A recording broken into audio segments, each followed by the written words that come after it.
Now request Mr. V.N. Shivshankar, Vice President, Southern India Chamber of Commerce and Industry, to deliver the welcome remarks. Mr. V.N. Shivshankar, please. Thank you, Vinod. Good morning to all of you. Mr. Shankar, Chairman, SICI Infra Committee, Mr. Ramesh Kumar, Co-Chair, SICI Infra Committee, other distinguished speakers, participants, and friends. It is my pleasure to welcome all of you to this webinar on water management. I would, at the outset, like to commend the efforts of Mr. Shankar and the Infra Committee for this event to engage in this meaningful discussions and help find effective ideas and innovative solutions to address water-related issues in Tamil Nadu. Over the years, great civilizations and cities have flourished only on the banks of rivers. Right from Indus Valley to Egyptian, Paris, Moscow, they all grew next to rivers. Where there was water, humanity thrived and survived. At the same time, we have been negligent in preserving water resources on our own planet. More than 40% of the world's population lives in water-stressed areas. Climate change and related environmental concerns have made provision of safe and clean drinking water even more challenging. While on one hand, demand for water has been on the rise, on the other hand, supply position of water resources has been shrinking.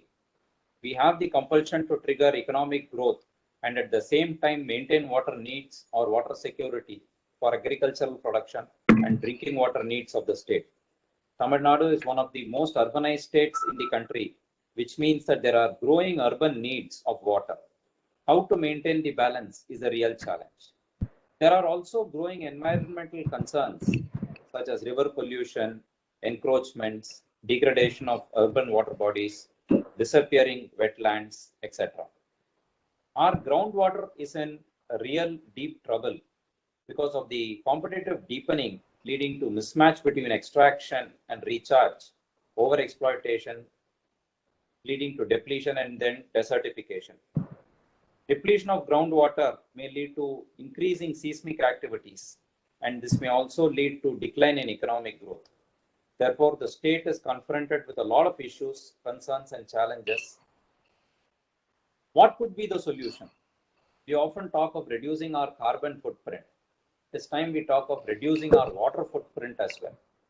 Our farmers, corporate leaders, and government bodies need to actively consider water footprint of different crops and industries.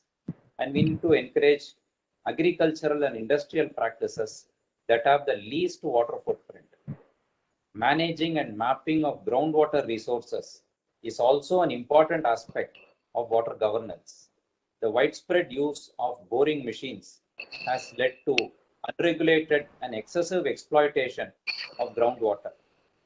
We have to value our groundwater and be responsible and also document our groundwater resources.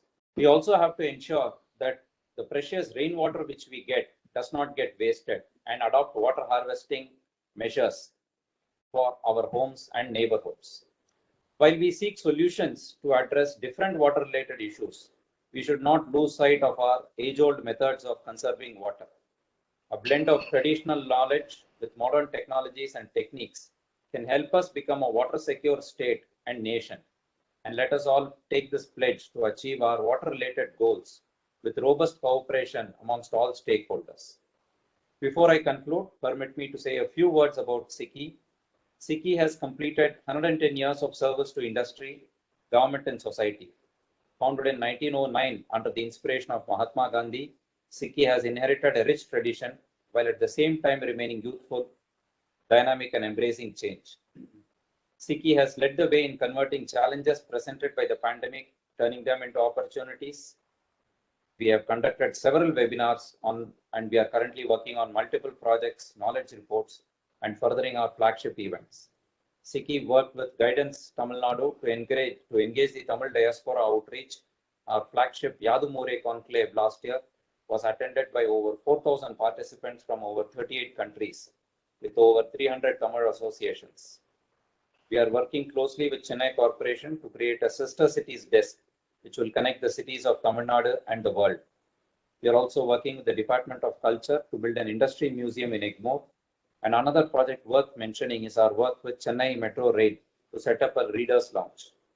We had met the Honorable Minister for Water Resources, Thiru Duraimurugan, twice in the past 2 weeks to invite him for this webinar. He too had readily agreed. However, owing to the last-minute review meeting with the Chief Minister, Sri Duraimurugan as well as Dr. Sandeep Saxena, IAS Secretary, both have been unable to be a part of this meeting this morning. However, the Honorable Minister has promised us that he will meet us next week and listen to our recommendations in detail. On this note, I thank all the participants who have invested their time and efforts in this program. I thank you all for being with us today and look forward to your continued support. Thank you. Thank you, Mr. Shiv Shankar, for your warm welcome. I would now like to request Mr. Shankar, the chairman for SICI's Infrastructure Committee, to deliver the theme address and set the context for today's important session. Mr. Shankar, please. Thank you, Mr. Vinod. Good morning, everyone. Thank you each and every one of you for being here today with us. On behalf of SICI Infrastructure Committee and JLL as knowledge partner, I thank everybody here, and also I would like to thank Chief Guest Thiru Duraimurugan, Honorable Minister for Water Resources, Government of Tamil Nadu, for accepting earlier, but unfortunately he could not be with us due to an emergency meeting with Honorable Chief Minister. So we are grateful to him for acknowledging this event and also ensuring that there will be further conversations around the same, and he would encourage us to give our solutions, whatever it is going to come out of this event. We also welcome other SICI members here, along with Arun, President SICI. We thank him a lot for the support. Mr. V.N. Shiv Shankar, Vice President, thanks a lot. Mr. Vinod Solomon, Secretary SICI, for continuous support to this particular committee and making this event live today. And along with that, I also would like to thank the eminent speakers who are here with us, who is going to share a huge amount of experience and knowledge in this theme of water management. At the outset, on behalf of SICI Infrastructure Committee, I would like to highlight, and we are very happy to see the government's proactive measures towards COVID-19 by taking care of all industrial needs without having much impact on citizen and people with this dynamic leadership of Honorable Chief Minister through M.K. Stalin. We also are positive and confident that this government will take adequate measures to take this state to the next level, competing with other states in pulling the investments. We're also extremely delighted by the announcement, the recent announcement of revival of Csr Chennai 2.0, an ambitious program that plays a key role. I'm hearing an echo.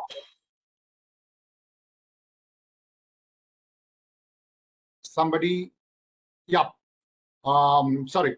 So I'm extremely delighted with the new initiative by the government of Tamil Nadu on Csr Chennai 2.0, an ambitious program that is definitely going to play a key role in cities' infrastructure, especially the urban infrastructure development, focusing on beautification of Chennai. Again, this is going to be beneficial for the city at large, with many initiatives such as city beautification. I think satellite townships are going to come in, focus on heritage and culture, accessibility, inclusivity, education, healthcare, wellness, e-governance, and a lot of other initiatives along with flood and water management. That is going to be the key theme, and we are very happy that this will go to the next level. Sorry, again, I'm getting my now. Hello. Key projects, some of the key projects as part of this Csr Chennai would be like Project Blue, which is the beachfront development. There's also plans around underwater aquarium, aqua zones for water sports, water fountain. Many subways and flyovers is being beautified by park redevelopment projects coming in. A lot of area development projects. Promotion of e-vehicles, it's also very important at this point in time, focusing on sustainability, giving importance to heritage and conservation, focusing on themes like children and sports. So all of that is definitely going to impact Chennai in a positive manner in the years to come. So today, many states and cities in India are competing with each other to be a top investment destination to maintain a competitive economic growth standards. It is very important that these initiatives are done without compromising degradation of ecosystem and, very importantly, sustainable water management. So need of the hour today is to provide state-of-the-art infrastructure services with access to water and sanitation, apart from housing, transportation, connectivity, healthcare, education, energy, and all of these.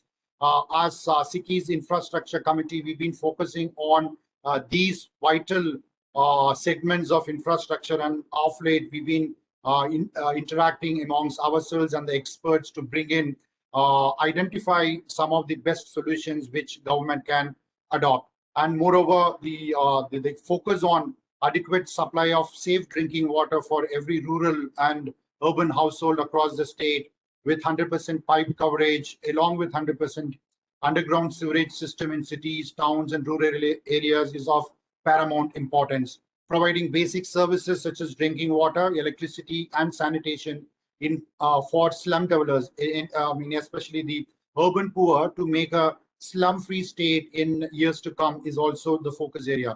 Since there has been a growing concerns or growing water stress in major cities, including Chennai, there is going to be depleting groundwater conditions, negligence of water bodies, unavailability of protected drinking water, which is also leading to deteriorating environmental and ecological condition. So today, we are here with most knowledgeable people or the experts in this industry of the sector of water, and we are going to discuss on various issues pertaining to water management and how innovative solutions will support the humanity to come out of this water stress. So today we are going to deliberate on a lot of issues around water management. The deliberations and key takeaways of today's sessions are going to be captured in the form of a recommendation, kind of a white paper with implementable strategies, and we are planning to submit to government for their action in the due course of time. We would be meeting the key decision makers in the government so that all the deliberations are seen a light of the day. So after this inaugural session, introductory remark, we would be having two sessions. The first session is going to be on water issues in cities with the growing, the peri-urban areas, the urban areas being growing. So in that session, we would focus on water challenges in cities, the critical challenges in cities due to the expansion of city limits, population expansion, urbanization. Then how the regeneration of urban water bodies is very key, important element for cities' water management. How governments are providing 24/7 water supply, is desalination as an alternate source of water. Water management in large-scale townships are going to be reviewed, and we are going to bring out some of the solutions which can be replicated across different parts of the state and India. Then policy level initiatives, what are the policy level initiatives we need to look at, along with very important technology and the digital technology which can support in making this water management more sustainable and more affordable. The second session is going to be on the sustainable water management and related environmental challenges, where the key focus is going to be sustainable solutions to reduce depletion of groundwater, recharging of groundwater, which is very important. Are there any better solutions we can adopt in future? Then strategies for water loss. So we understand there's a tremendous water loss is happening in the distribution system. Is there any way we can address it? Is there any solutions, modern technology, which can help in? Then solutions for clean water. End of the day, water should be clean. Hygiene is paramount important. And the impact, end of the day, it's impact of ecology and environment, which is all leading to a very, very sustainable world at large. So this is going to be the theme for the second section. In all, we will try to find answers for questions like how to ensure water supply to all, for urban demand, the drinking water needs, the agricultural needs, industrial needs. So how are we going to ensure water supply to all stakeholders in this world? Also, we are also going to look at what are the innovative solutions to improve groundwater recharge. What immediate actions are needed to manage water is also, we will try to find answers around it. What should be the medium and long-term water management strategy? So today, there might be a lot of low-hanging fruits. So we will try to identify in our deliberations. So what are those ones which we can really target as a more of a short-term action plan so that government can implement? So we all know there's been multiple departments involved in the urban infrastructure space, and water management is an important element as part of the urban infrastructure. So we would see how best we can create a kind of a platform or a recommendation where all these departments work in tandem, because typically most of these departments, they work in silos. So whether we can bring out some kind of a policy level initiatives so that it makes a lot of sense at the end of the day for implementation of such a mammoth task of water management. So today, many cities are struggling between surplus water, that is flood related disaster, the other side drought. So cities are also facing a lot of water issues. So how are we going to maintain maintain balance between both of these is one important element we would be looking at. And today, the urban water system, the supply is not adequate. So how are we going to address that issue? Is again, we need to deliberate a lot. Is there any other measures we need to take? So on all of these, very, very important is the depleting the groundwater. So how are we going to recharge the groundwater is one important element which we need to deliberate, and which is requiring the immediate attention. So I think we will be discussing a lot on these subjects, along with the solutions for clean water is also going to be paramount importance. So end of the day, I think this is we are in the crucial juncture where we need to really see how we need to take it forward, because we need to act quickly because the stress levels are very, very high. Going forward with many disasters happening, man-made, all of that. So it is important to really look at some clear water strategies so that we implement at the right time, whether it is going to be short-term, medium-term, and long-term, so that we leave a better world for our future generations. Because what we can do at this point in time is create a better world for our next generation, because we have depleted enough in the past generations. I think it is very important. We will start with the water, today's topic. As part of the SICI's Infrastructure Committee, we are planning to cover a lot of similar topics, which are very, very important from an urban infrastructure and infrastructure at large, which will support the industry at large. Many industries today are struggling with the good quality water, and also struggling with how to discharge or how to manage the wastewater. So in future, we are planning for many other events which would focus on these hot, important topics. With that, I stop here. So we will reconnect again during the technical session on our deliberations. And I thank everyone out here for participation. And in case if you have any suggestions, you can type in those suggestions during the technical sessions in the chat box, And we would also have a Q&A session at the end of each of the sessions where you can highlight any contribution from your side, or if you have any clarification needed from any of our speakers, we are all open for it. So the sessions would be more of a free flow, but we are watchful of the time, so we would have time restrictions on each of the speakers and also the subject. So the focus of this particular session, the next session, is going to be more on what we need from the government side and what is that we are expecting government to implement at those three basic strategies which I highlighted: short, medium, and long term. With this, thank you once again. Thank you, Mr. Shankar, for setting the context. This event has been carefully designed and curated to ensure that there is immense value that's coming out of it. So I thank Mr. Shankar and the entire infrastructure committee for their efforts and all the time that has been invested into this event. Thank you, Mr. Shankar. I would now like to request Mr. C. Ramesh Kumar, the co-chair for SICI's Infrastructure Committee, to deliver his remarks. Mr. Ramesh Kumar, please. Hi, good morning, all of you. And on the offset, I would like to thank each and every participant today in this seminar.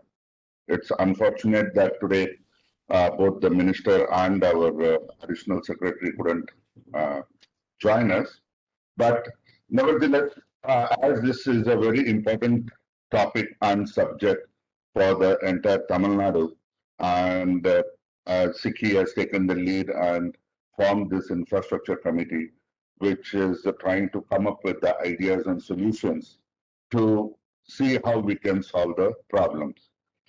As in the welcome address, Mr. Shivshankar said that history has proven that all civilization is around the water bodies, and water is of paramount importance to every human being.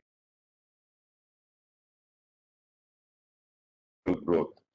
So looking at that, this entire the session is going to be very important, because as you all know, we have been living in Tamil Nadu, and we have seen the amount of scarcity and water management problems, which we need to find solutions for our future generation.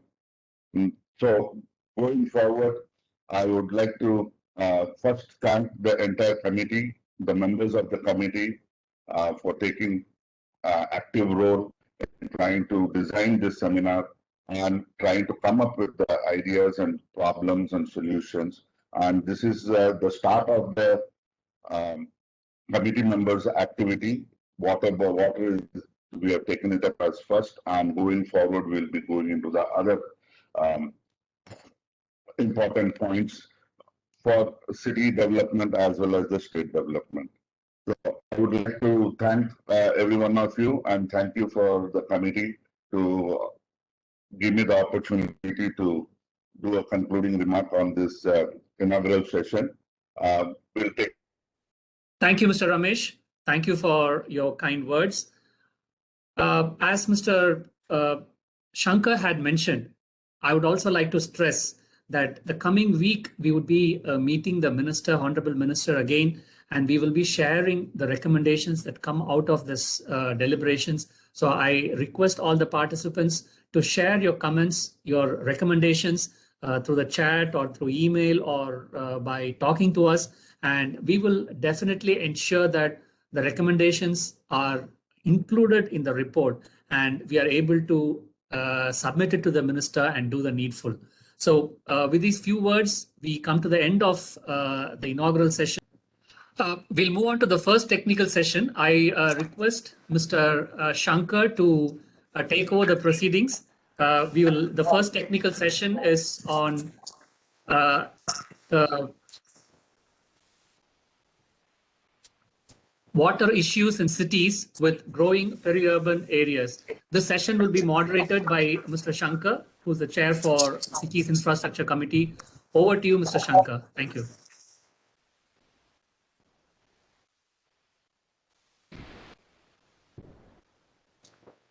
Thanks, Vinod. Hope I'm audible. Yeah. Yeah, thank you. So as I was mentioning during the context setting, today water crisis is mounting especially in cities. So it is very, very important for all of us to look at what are the solutions we can really develop for our cities. So this particular technical session is going to be revolved around the cities, the current challenges which we face in cities, because when it comes to the urban infrastructure in cities, we have a lot of them, as I was mentioning a little while back. One is on the water, next is on the wastewater. Another one very important today cities are facing is how to manage the water bodies, the urban water bodies. Then we also talked about the providing 24/7 water supply, the distribution network in cities, and how it is going to impact. Are we having any kind of a real solutions to address all of them? So this particular session is going to be now, since we have time, we can extend each speaker's time slot also to 10 to 15 minutes. And the first speaker I would request is Dr. Janak, who is the president of Saki Waters, and he's been a pioneer in water management, policy level water studies, and he's contributed, I think, the entire life towards water related aspects.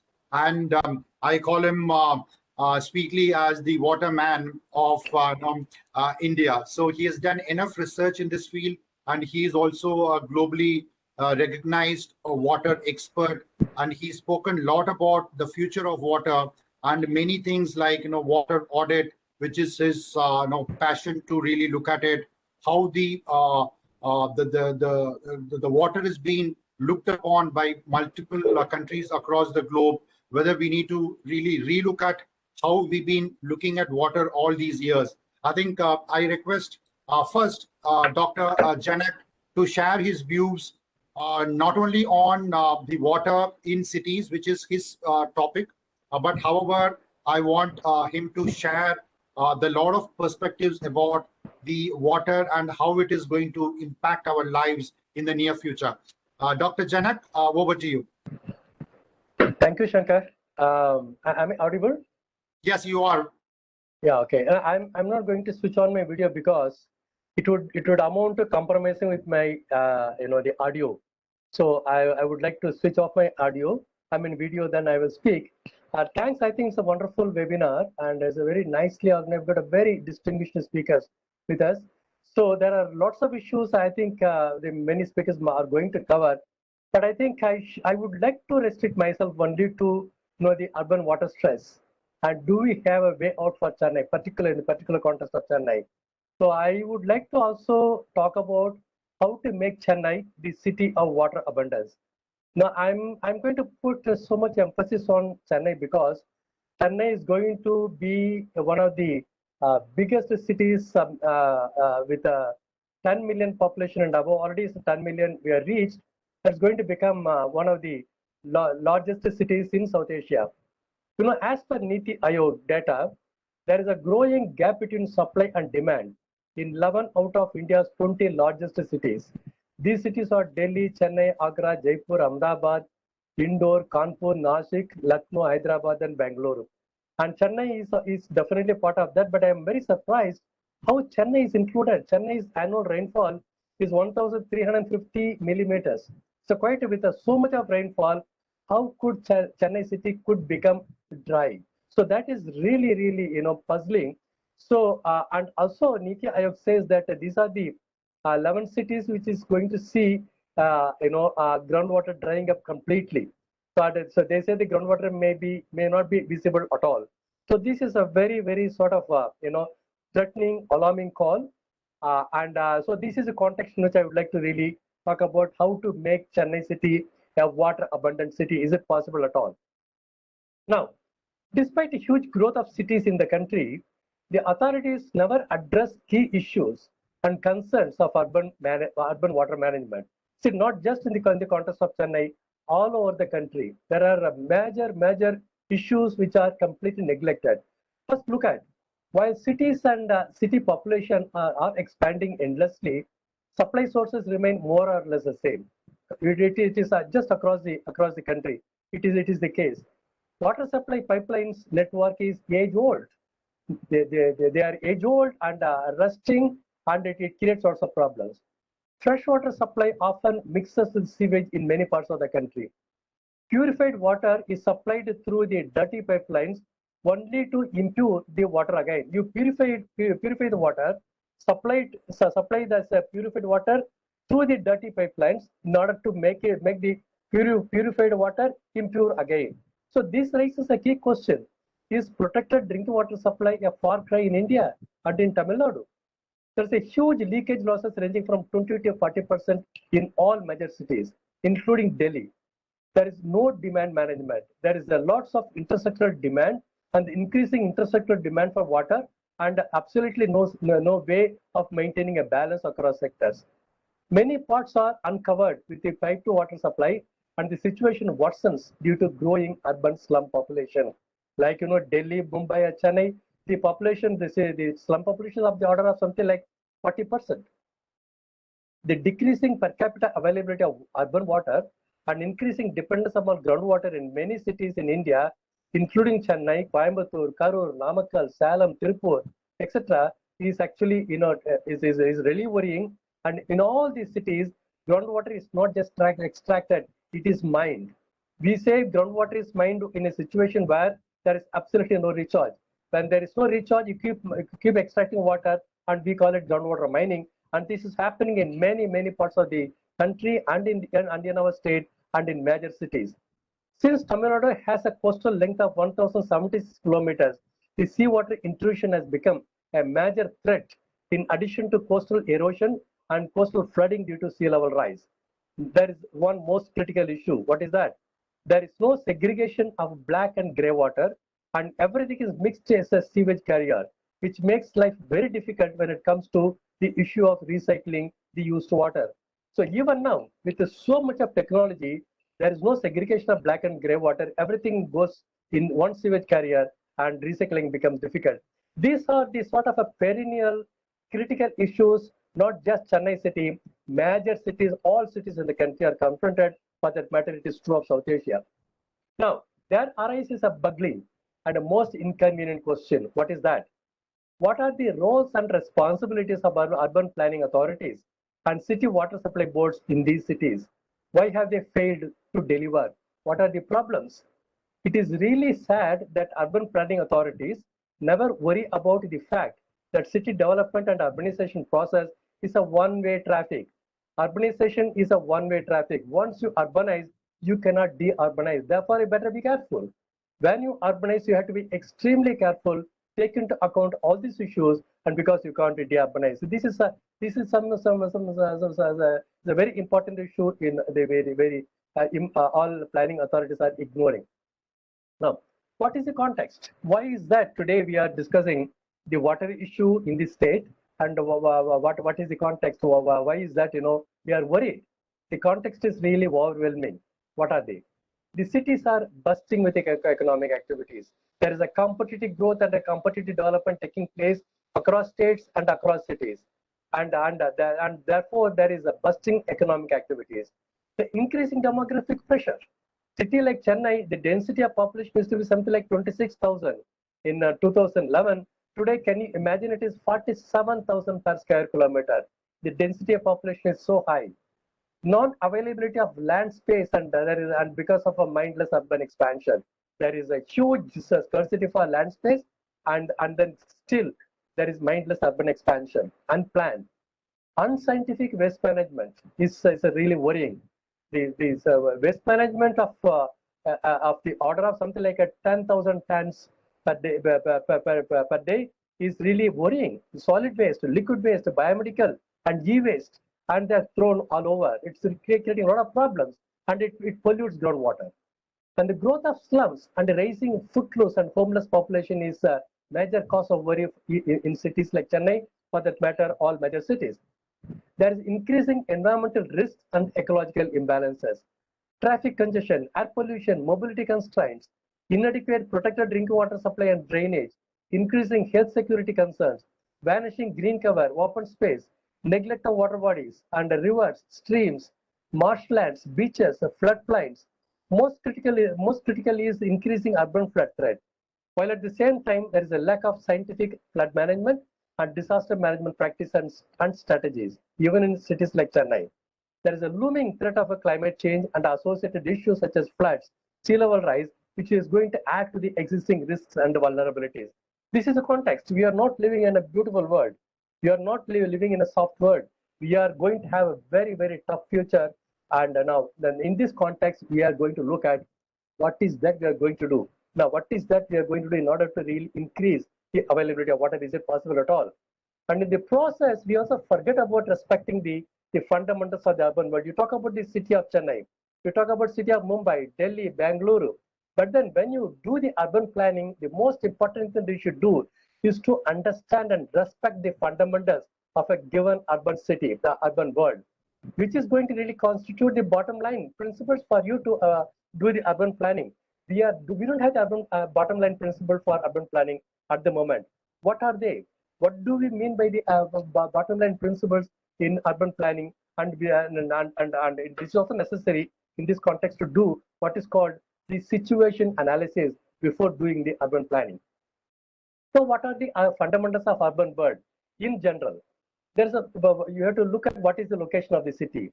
You have to do the situation analysis, whether the city is a coastal city or an inland city or the city located in a hilly terrain. Please understand what is the city that you are talking about and then do the urban planning.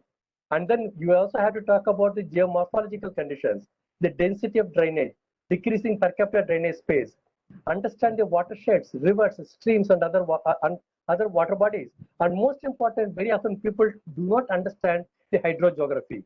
You really have to really understand and map the hydrogeography. Understand and study the varying elevation levels, topography, and the watersheds. Understand and maintain the given slope and the gravity, and identify the maintain and ecological hotspots. These are the bottom lines. These are what you need to really understand and map before you venture into urban planning. Do we do that? Do we have the data sources at all to calculate all these?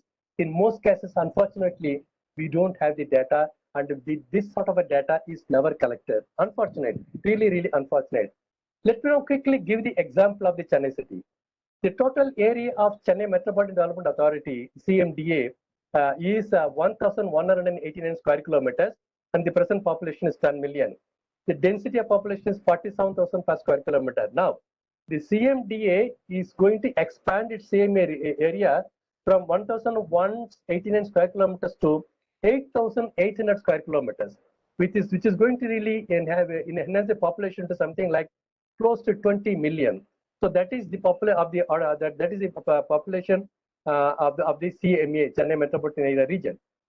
Now, Chennai city I must tell you, is an exceptional city, extremely unique city, beautiful city in the country, endowed with the 3 urban rivers, which are the major flood carriers. No city in South Asia, I must tell you, no city in South Asia has got 3 major rivers, the 3 major urban rivers, which passes through Chennai and then ends in the Bay of Bengal. No city has that kind of endowment. But then we have got beautifully geographically distributed rivers. On the north, you've got Aranyar, Kosasthalyar. On the center, you've got Kom River. In south, you've got Adayar River. Further south, you've got Palar River. And plus, there are 16 major streams and drains.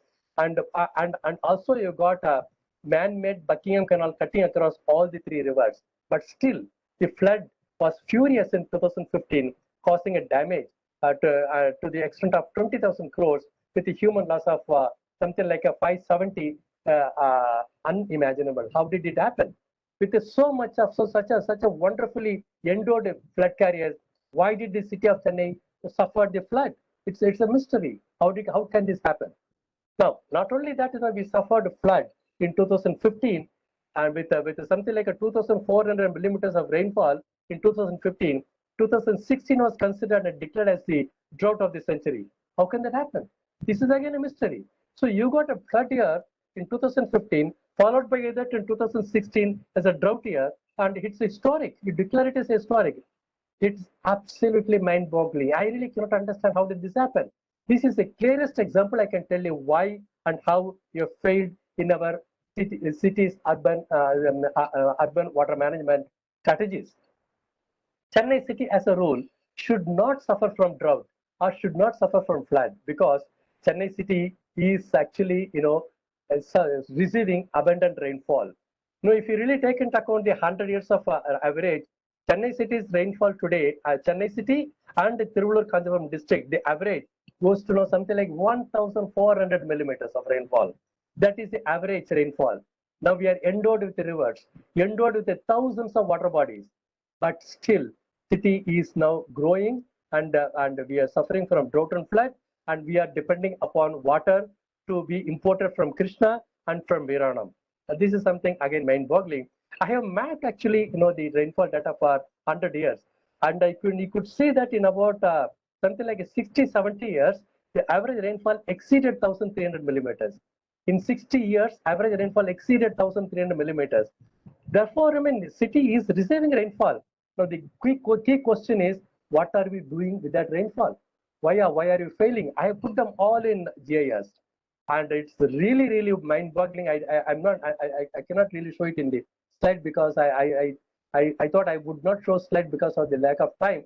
Now I have all the information. I have mapped all the water bodies in the Chennai metropolitan area. There are 4,100 water bodies. There are 4,100 water bodies. A fantastic drainage system we have, and with all that, we are suffering. And plus, we have got a Pallikarne marshland, which is actually anyway, originally the area is something like a 7,000, spread over 7,000 acres, which is now reduced to 500 acres, which used to be sort of a sponge, which was supplying groundwater to the entire South Madras. Today that is disappearing. It has got nothing but the polluted water. No, unfortunate. We are losing. Now, I want to really, without going into all the details, with all the research that I have done, I have pinpointed certain takeaways, which the SICI can take it up with the government of Tamil Nadu. Number one, most important, recover all ecological hotspots, such as 4,100 tanks in the CMA region, and save water up to 70 TMC feet, which can provide abundant water supply to Chennai and CMA region.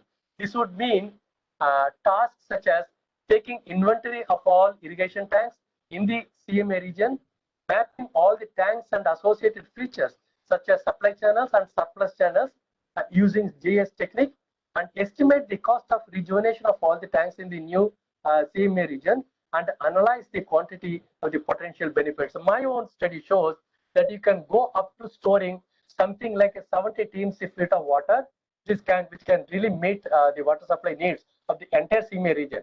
At the moment, Chennai city's yearly need, as per the Chennai Metropolitan Development Authority, or as per the Chennai Metro Water Authority, is something like 1 TMC feet per month, which means you need 12 TMC feet per year. But here you can store up to 70 TMC feet, and you double the capacity of these tanks. If you restore the original capacity, you can store up to 90 or 100 TMC feet of water. With that kind of rainfall, you store water. At the same time, you reduce the flood threat to the city. You need also the scientific urban and peri-urban land use policy is most needed, which should adapt to the bottom line principle. At the moment, there is no scientific urban and peri-urban land use policy, which should be part of our, the key takeaway to be suggested to the government of Tamil Nadu. Retrieve all 3 urban rivers in Chennai, Kum, Adayar, and Kosasalayar, and save and rejuvenate all city rivers would mean saving the city from floods. If the city is clean, if the city rivers are clean, if the clogged garbage is removed, and if the rivers are widened, and if the gravity is maintained, city can be saved from the flood.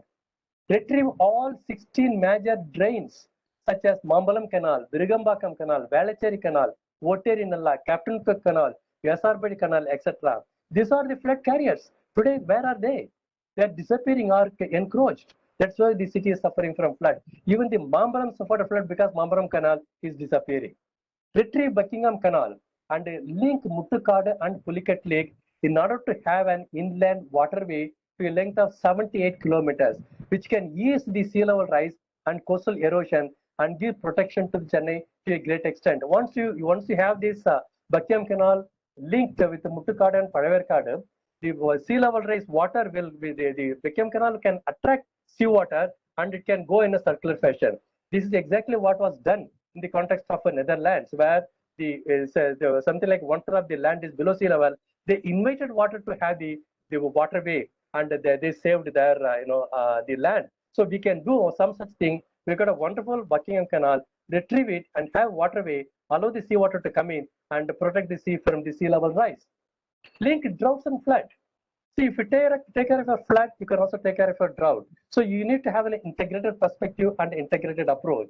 So therefore, during flood season, save the water, and during drought year, you please protect and maintain all the water bodies. You save water, recharge groundwater, and save the water, save the city from the flood. So it is actually sort of a beautiful win-win situation. I don't know why we are not in a position to concentrate on that. Retrieve all estuaries where rivers are confluencing with the sea, in particular in Adayar and Ennur and Pulicat Lake, where Aranyar, Kosasthaliyar are joining the sea. These estuaries are extremely important in the context of coastal flooding, but we cannot afford to ignore them. Do not use urban rivers for discharging sewage and industrial effluent. Protect them, please.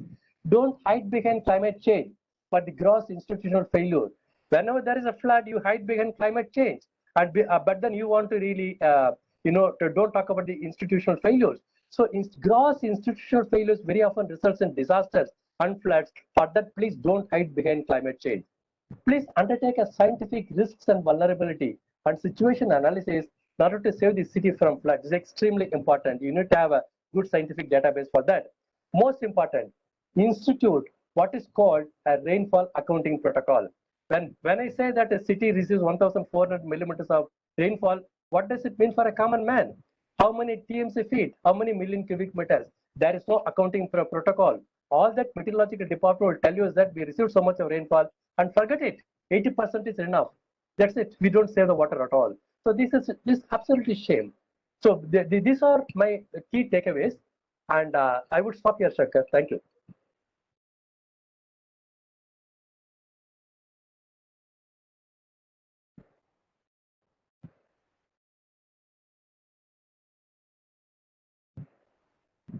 Shankar, I'm stopping here. Thank you. I've concluded.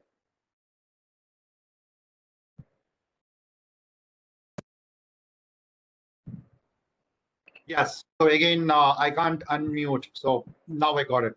Yeah. Thanks, Dr. Janak. It was always lovely to hear from you about the water-related thing. And you've been heading many forums or the consortiums. I think one of them you talked about many solutions, but your capacity as the president of South Asia Consortium for water resources, right, Dr. Janak? The Saki waters is definitely will have a lot of synergy for your studies. Then for the benefit of the participants here, Dr. Janak is also the member of steering committee of Forum for Policy Dialogue on Conflict Resolution on Water. And I urge the participants to go through his published books on water future. Then I think you have also done a couple of them on water resources policies and all of them. Thanks, Dr. Janak. Anyway, we have some more slots with you to discuss on the other part of water issues, more on the environmental side. Anyway, you're going to moderate the next session on that particular topic. Thanks, Dr. Janak. But we have a question, so I will take that question right now. So a question to you, Dr. Janak, is what is the rate of recharge of groundwater in Chennai and metro cities? Is disappearance of inland lakes is one of the reasons for depleting groundwater. So any reaction to this, Dr. Janak?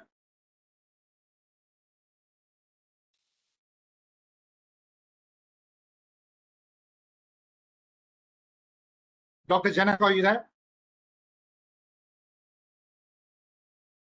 Can someone give control to Yeah, unmute Dr. Janak. Yeah, sorry. Yeah. Have you got Can the you hear me question, now? Dr. Janak? Yeah. I got the question. Chennai city is endowed with a lot. Was endowed with lots of water bodies. Now many of them have disappeared, and only very few are existing. And also Chennai city, can you imagine, had something like 110 temple tanks. Chennai city had 110 temple tanks and many ponds. All of them are disappearing. These are all have disappeared. These are all water recharge structures. The tanks, all the dairies, temple tanks, the ponds, they are considered the most important rainwater harvesting structure. So without that, how is it possible for us to recharge groundwater? That is why even in Chennai, particularly in North in Tiruvallur district, in many parts we are mining groundwater, and it's very bad. And on the coast, on the other hand, we got a seawater intrusion. So up to something like 7 to 8 kilometers, water is either saline or brackish. And this is unfortunate. We are losing groundwater and we have lost groundwater. There's a growing mismatch between extraction and recharge, and where groundwater is available, it is not potable.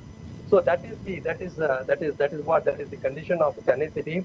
So in many parts, almost in all parts of the city, groundwater is unusable at the moment. Either it is polluted, brackish, or saline. So that is the situation. And now the sewage that is discharged into the city rivers are causing also major havoc in contributing to the pollution load of the groundwater. So therefore, the only way to recharge groundwater today is one, make use of all the failed borewells. There are millions of failed borewells in the country, and Tamil Nadu is the largest exploiter of groundwater. Unfortunately, it used to be Haryana and Punjab. Today, Tamil Nadu has become one of the largest exploiters of groundwater, and we've got lakhs and lakhs of failed borewells.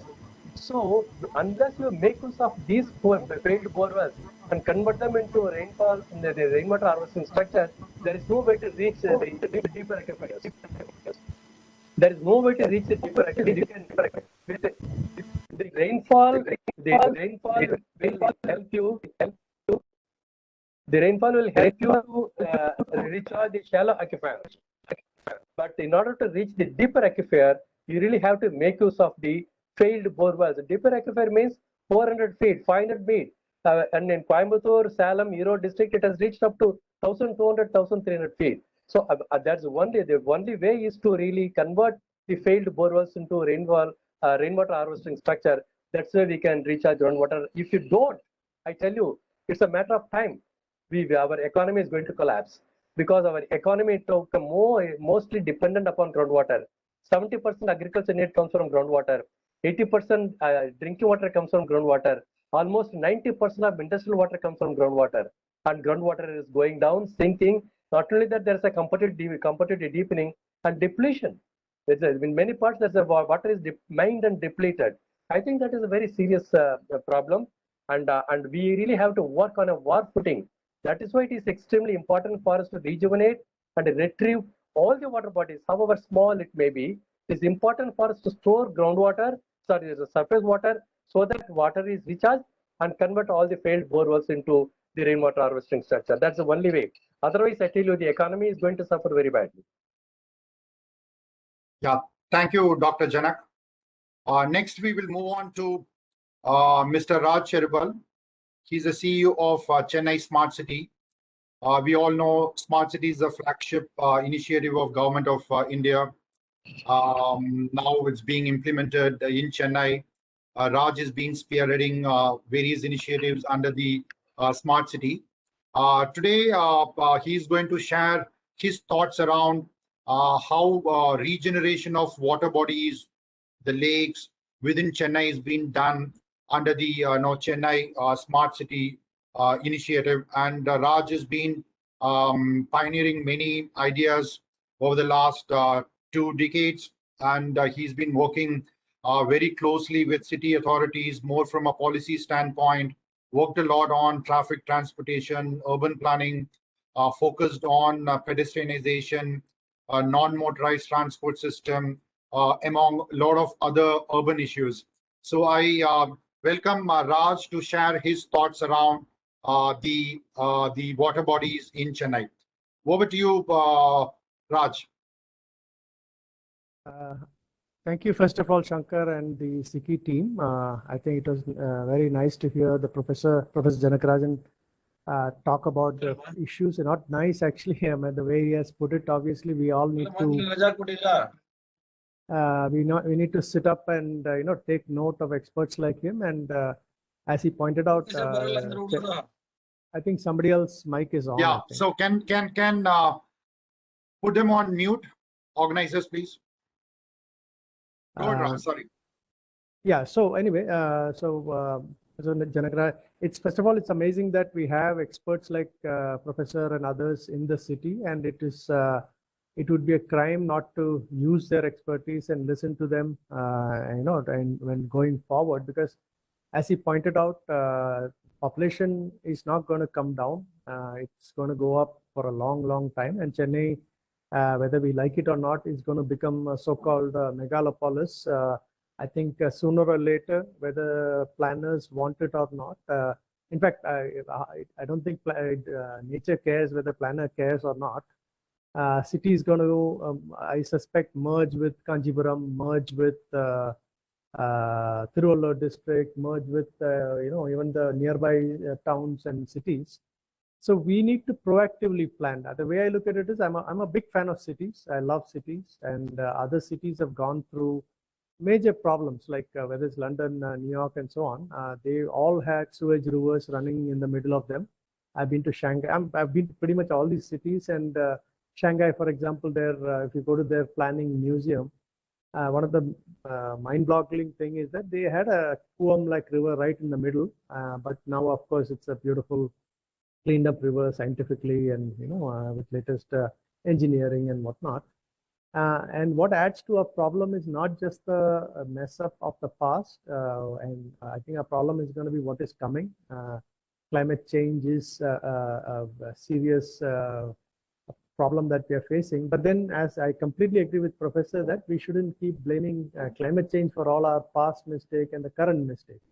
I think a lot of things I've heard, which have nothing to do with climate change. We very coolly now say climate change onnu panna mudiyadhu, that's sheer nonsense that we have messed up. We have to admit it, and we have to start fixing it. But I also like the second part of what Professor said, and I think we need to focus on that. What's happened in the past has happened, and you can't change that. What you can clearly do is take the present reality seriously and plan for the future. So I will quickly run through a few things that's happening in the city. So, and SICI and academics and experts need to help us get to a better place very soon. I don't know if you can see my screen, PPT. Raj, we can see your screen. Is it full screen? I'm not sure how I make it full screen. No, I think it is coming in a portrait. Okay. Very narrow, but still we could read it. Okay, fine. I think I'll just stick to that. I don't want to mess with it and then lose it. Yeah, just turn the phone. I think you're connected through phone, is it? I mean, can you turn it? Oh, okay, fine. Okay. Okay. Yeah, fine. this Now is much better, Raj. Yeah, this is better. Okay, fine. So anyway, I think as part of Smart City and Chennai Corporation, I think we've done some interesting work, and I'll just talk about it. Don't look at them as great achievements, but look at them as strategic building blocks. That's how I see it. Because see, the city's capacity is very poor. It's very obvious. We need to learn how to plan. We need to how to execute. Sometimes what happens is that we keep planning, we keep talking forever, and nothing really get executed. So what I'm going to show and what I'm going to say, what we're doing, etc., look at them more as a strategic tool and not as an end in itself. It's a we should. I don't think we should. It's the end in itself. So anyway, today is an interesting day because yesterday we won. Chennai won the Smart City Award for water body restoration. So about 4 or 5 years ago, when we started the whole Smart City project, I had proposed to the board, for example, the Chennai board as Corporation Commissioner and others, that why not we take all the water bodies of Chennai and restore it? So people used to actually find that very ridiculous, because first, what is amazing is that most people didn't even know, other than, let's say, Kuam. Nobody even seemed to, not nobody, but most people, average person like me who's not a water body expert, they would actually ask, oh, நீங்க Kuam fix பண்ண போறீங்களா, you know. So we had to, it was very interesting that there are water bodies right behind people's houses and factories, but you wouldn't know about it, or you didn't realize that that's a part of a water body system. So anyway, then the question becomes, what exactly is water body restoration? And because if you ask 10 people, you'll get 100 different ideas of what is a water body restoration. So we took an approach that let's try to make it as ecologically friendly, as simple as possible, so that first, it's like a war, right? You have to battle and capture the land first, and then hold on to it, and then again move forward. So from that perspective, I'll just show you some pictures. I'll just quickly scroll up. So this picture that you're seeing, I hope everybody's able to see. This is Velivakam tank, okay? And I'm hoping, I'm surely hoping to meet Professor Janakarajan very soon, so I can, pick his brain. I think it will also be nice if the professor and CP team and all maybe visit some of these places, so that you can advise us better.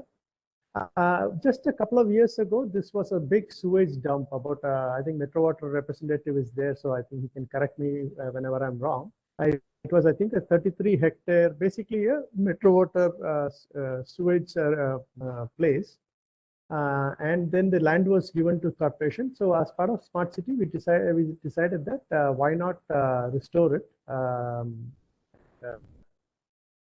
Make sure not only for the sake of restoration, but also earlier, like Professor said, in 2015, that area was flooded to a large extent because the connectivity to this water body was not there. It was all blocked or non-existent.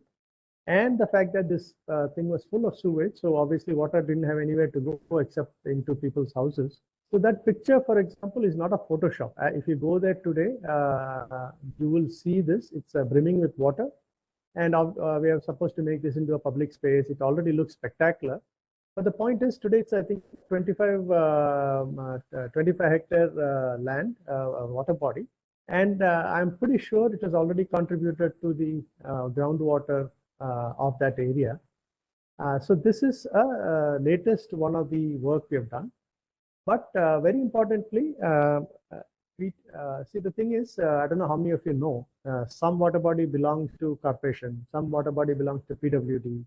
All that kind of confusion and mess is also there. So I think we need to, more than fixing water body alone, what we need is a process by which all these things can happen without having to go in circles for years and decades. See, today, I always joke that imagine Siki had 1 crore rupee, and if you were to come and say, hey, can we restore water body?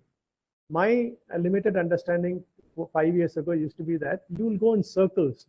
By the time you figure out what is the water body, where is the FMB sketch, who owns it, what exactly is water body restoration, etc., you would have gone in circles. So more than the color picture I'm showing you, what I want to emphasize is that we put a process in place, which means no matter where the money came from, whether it is CSR money, Smart City money, corporation or Tamil Nadu government or any other funds for that matter, we put a process by which we said, okay, you have to find these data, and we'll help you find the data, by the way.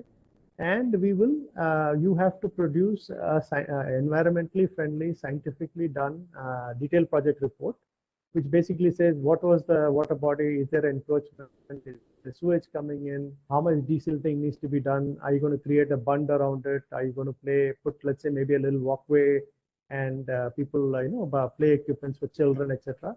So that process took, I mean, it was very, very, very painfully difficult, but at least we were able to put a process in place. And this is why, right, as we speak, about 210 water bodies of the Chennai Corporation, about 140 something has already been restored. And this is one of the, I think these are old pictures, but I think it looks better nowadays. I'll just move through the pictures and show you.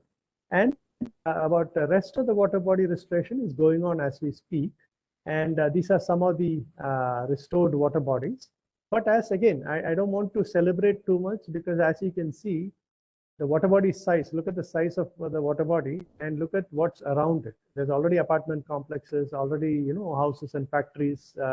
So we are actually just playing catch up, and that too in a very, very small way. But my point is, look at this as a strategic tool that at least city is able to do this much, from zero to saying we can't do anything. Sir, first of all, water body கிடையாது நம்ம ஊர்ல, எல்லாம் பண்ண முடியாது நம்ம ஊர், etc. The only answer we used to get about 5 years ago. And from there, we have come to 210 water body. And very importantly, as Professor said, about 50 or 60 temple tanks have been restored. And by the way, many of these temple tanks have wells inside. We put wells inside the water body so that the groundwater also gets recharged. And we also got a lot of good advice from Rain Center and various experts. So for example, I'll just finish the water body part. Okay, I'll just show you some of the water body part. These calculations are rough calculation, and I wish we had better data and better ways of calculating. But we took Metro Water groundwater data, and we had a rough, one of our guys did a rough calculation. And I'm told that about 0.87 TMC was restored on top of the ground. And directly or indirectly, about 4 TMC has been saved under the ground. And this is data from Metro Water. Now, how much of it is this because of the water body restoration? How much of it is, by any way it would have happened? I'm not very sure. But these are the kinds of systems we need to put in place. So, for example, we have a command and control center in Smart City Command and Control Center in Corporation. I'm hoping that down the road, many of these systems, IoT devices, whether it's groundwater, whether it is flood monitoring device, there are a lot of flood monitoring device and all, for example, we have installed, and I'm sure Metro Water, pollution control, and have done that. But what we need is to put that software layer on top, that so that an average citizen, an expert, a Metro Water employee, corporation employee will be able to take dynamic decisions based on all this data. Otherwise, it is simply once a year we present something like this, and so we need to systems in place. This is where I think experts and others come in. Hopefully, we'll take that forward. But the point I'm trying to again make is, if you can see GCC, Smart City, and there is something called the CM, CDM money that comes from Tamil Nadu government, and CSR. So I'll show you some of the, these are some of the things we did for every water body. I think pretty much everybody knows now. I'll just show you.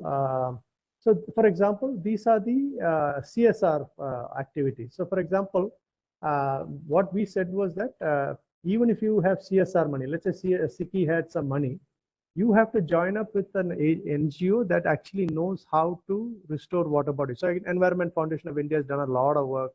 Csr Trust has done a lot of work. So the point is, it has to be done scientifically to prepare a DPR. This is how we were able to scale. The other projects that's going on, which is of great interest, and I request everybody someday we should go and visit, is as we speak, out of 7 kilometers of the Mambalam Canal, about 5 kilometers is getting completely redeveloped and revamped. As Professor pointed out, it is basically today full of sewage from all the different sides. Sewage comes in. So what I don't have pictures for that. So what we're trying to get started, by the way, if you go to GN Chetty Road near the Gurudwara, you will see major work going on. So we are trying to recapture the canal itself, but very importantly, we are putting rider sewage so that any sewage that comes into the canal today is getting captured in the rider sewage. And at strategic points, we actually connect it to the Metro Water sewage network, and they take it and recycle. It just becomes part of their sewage network. And I'm sure Metro Water representative will be talking about it. They're already doing a lot of recycling, but I'm sure there are plans to increase the recycling. So the point I'm trying to make is that the Mambalam Canal within a year and a half would be not only restored as a canal, as early it's supposed to be carrying rainwater. And by the way, this has been done extremely scientifically, and this is one of the reasons it got delayed. Data, reports, wrong consultant, etc., etc. And then getting it fixed, as you can imagine, in our country is not easy. But thank God we have a pretty decent scientifically done report, and based on that, the work is started. Around 5 kilometers will not only be a rainwater carrying canal in another year and a half, but it'll also be public space. It'll be cycle track, playground for children, etc. Wherever the canal is not there, these on the sides, there'll be beautifully done gardens and so on. And the reason why I keep talking about public space is very important. Unless the public gets involved in all these things, unless public starts reporting problems, unless public starts keeping an eye on the water bodies, etc., government officials cannot be running around beyond a point. Right? So one of the things even in the water body, what we have done is when it's CSR or not, we've tried our best to involve the resident welfare associations, industry, and so on to say, make it into a public space, go have chai and coffee once in a while around the water body, bring the kids there so that the community starts keeping an eye on it. And down the road, what I would like to see, and I'm hoping that we can get more info from industry and so on. So for example, one of the things we have explored in the last couple of years is that it is not practical for a corporation engineer to keep going every day and taking pictures, right? It's not practical. And even if there is, let's say, for example, a local, some big shot is encroaching on it, it's very intimidating to go complain, and so on and so forth. So why not use drones and satellite images to keep track of water body? And my crude way of putting it is to say, a satellite or a drone is able to take a picture, and then if a square becomes a rectangle or a rectangle becomes a triangle, the image analytics can easily figure out that something good or bad is happening down there. And we've done some pilots, and we can see the image processing is able to identify encroachment, sewage inlet, and so on. So why not have a system not just for Chennai? I'm hoping that it'll be for Tamil Nadu and the entire country for that matter, where periodically drone or satellite image is taken, and then analytics tells you what is good and bad happening. Imagine that layer combined with the groundwater layer, combined with the groundwater and other sewage in pollution monitoring inlets, with decent software, etc., will be able to give not only government officials but also the public a good handle on what's going on in our city. When the next rain, is it water going to go up or down? Is it getting polluted? And for example, even in the rainwater harvesting, I've heard 2-3 opinions. There is another expert who said, be careful when you do rainwater harvesting, because you're basically taking all the pollutant from the surface and putting it into the aquifer, right? So that adds to another complexity, because today, for example, everybody is going and putting wells in across the city. And I always wonder, what kind of ground soil conditions exist there right now, and how much mercury or heavy metals are there in that land, which is getting put directly into the aquifer, for example. So anyway, my point is we have a long way to go, but do look at these things as strategic tools, and so that we can now scale. And by the way, I also request you to visit the Buckingham Canal between Tidal Park and Madhya Kailash. As we speak, the canal is not getting fixed, because that's a larger problem. That dirty water comes from throughout the city when the Buckingham Canal flows. But you look at this stretch at least, what we have done is, on one side we have done Miyawaki forest and cleaned up the entire area. It is no longer a garbage dump. There is a Miyawaki forest for about almost 2 kilometers. On the OMR side, we are again making it into a beautiful public space. And by the way, we have shut down any sewage inlet, at least in that stretch, to show how it can be done. And so stormwater drain network is there in parallel to the OMR, and that water gets collected, put into the canal, and the sewage inlets have all been sealed and connected to Metro Water network and so on. And on the OMR side, within another, let's say, 3 to 6 months, it will be a beautiful plaza where people can sit and enjoy the space and sing and dance, or art, and have farmers market or whatever. The point is, this is what I would imagine a river is in other parts of the world, where it is not simply for carrying water, but it's also for human beings to interact in a healthy and positive way. So so I'll conclude by saying this.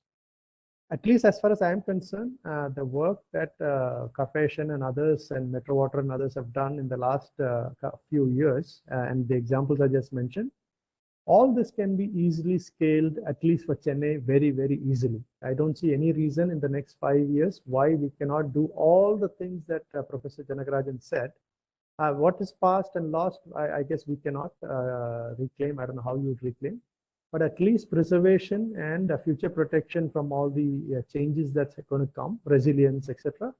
I'm pretty confident now that having been part of some of these projects, I'm pretty confident that we can achieve it.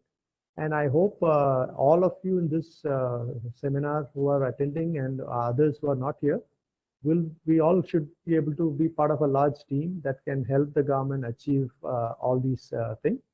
And then one more quick request is, I always had this thought that imagine there are, let's say, Professor mentioned about Palikarnai. In fact, it was supposed to go back to from 5,000 to 500. I think quite a bit of work was done. I was also involved in that. And the land pooling and making it into reserve forest and making sure that it never gets encroached again, etc. That work happened a few years ago. And from what I understand, the land, the Palikarnai land is supposed to go back to around 900 hectares or something. Again, it is not 5,000 hectares. It is still nowhere near what it used to be. The question I have for everybody, and I'll conclude with that, is there a way of creating new water bodies? So, for example, let's assume you build some big campuses, house or some factory or some IT company campuses here and there, and we've probably ruined some of the marshlands and waterlands. Can we create artificial water bodies? We are doing wells, but can it be small and big water bodies which act like, it may look like a beautification device, but actually it is for collecting rainwater and recharging groundwater? If yes, then what I would request is that in our next iteration and planning exercise, we should do a mapping of Chennai to see where and all we can start creating that small and big water bodies. It will never be what it used to be 100 years ago, but at least let's start making creative attempts to reclaim what was part of our nature. So with that, I conclude, and thank you so much.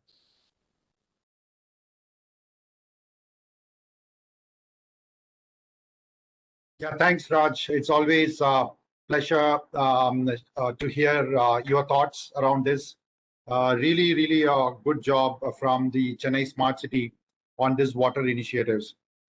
Thanks. So I have a couple of questions, rather 3-4 questions. I'll take this question because it is addressed to both Dr. Janak and Raj. So the last one is on, can we not use resource SAT of ISRO to map groundwater and inland lakes, rainwater catchment areas for groundwater recharging, and to advise Government of India? So the question, I think, is, can't we use a resource satellite of ISRO to map groundwater? Dr. Janak, you have any idea on this? Well, I don't know to what extent the satellite imageries and remote sensing technique is useful for mapping groundwater, and they to some extent it is useful. They are able to do that, but then the groundwater conditions in different terrain and under different geomorphological conditions is very difficult to map. In fact, very often the data they give is actually misleading. That's my experience. So I think it's very important that we do some sample studies, sample analysis to really prove or disprove the remote sensing data. At the moment, I think the data utilization by the ISRO satellite imageries are not up to this standard, not very good, not very useful. Okay, thanks, Dr. Janak. There's one more similar question, which is also very important, I felt.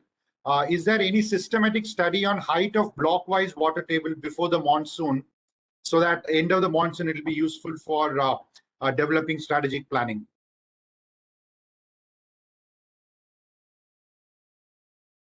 Is there any study done for height of blockwise water table before monsoon? I think, again, the professor can answer that.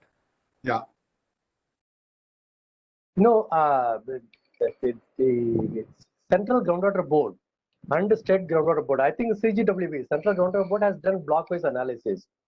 They have got what is called the observation wells in each block, and based on the observation wells, they arrive at the water table conditions, and also they give you idea about whether that particular block is overexploited, or it is a red zone or a gray zone or a green zone or whatever. They're able to suggest. But then these observation wells are very few. These are sample wells, but very few.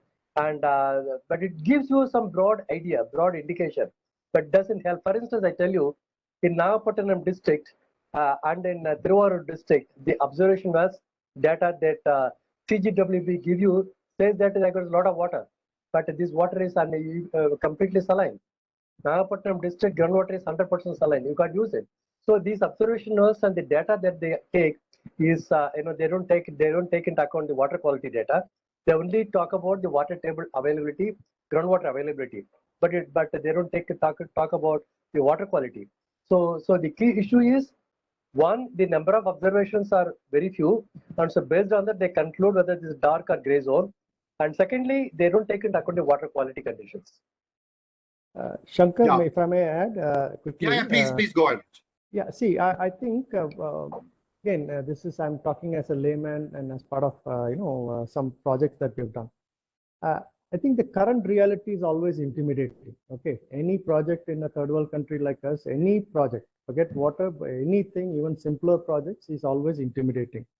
So what my request to all of you and myself is that don't get intimidated by the current reality. Let's ask, what does an advanced city do? If this was an advanced city with all the resources, and by the way, we have plenty of resources for an 8 million, 10 million resource. And if you want groundwater quality something, IoT device or whatever the mechanism of getting the data, all these are small issues in my opinion, right? It doesn't exist, that's a different problem. Let's not debate that. What do we want to do? And the professor laid out a very good blueprint for what we are supposed to do as a city, right? I would say focus on that. And for that blueprint to happen, if you have to collect data, put satellite, buy satellite, or put devices under the ground, or whatever the mechanism, I don't know, I'm not an expert on this. All that can be done. The problem is we are doing things in bits and pieces. One department is doing this, one NGO is doing that, one whether it's MIDS or IIT is doing different things.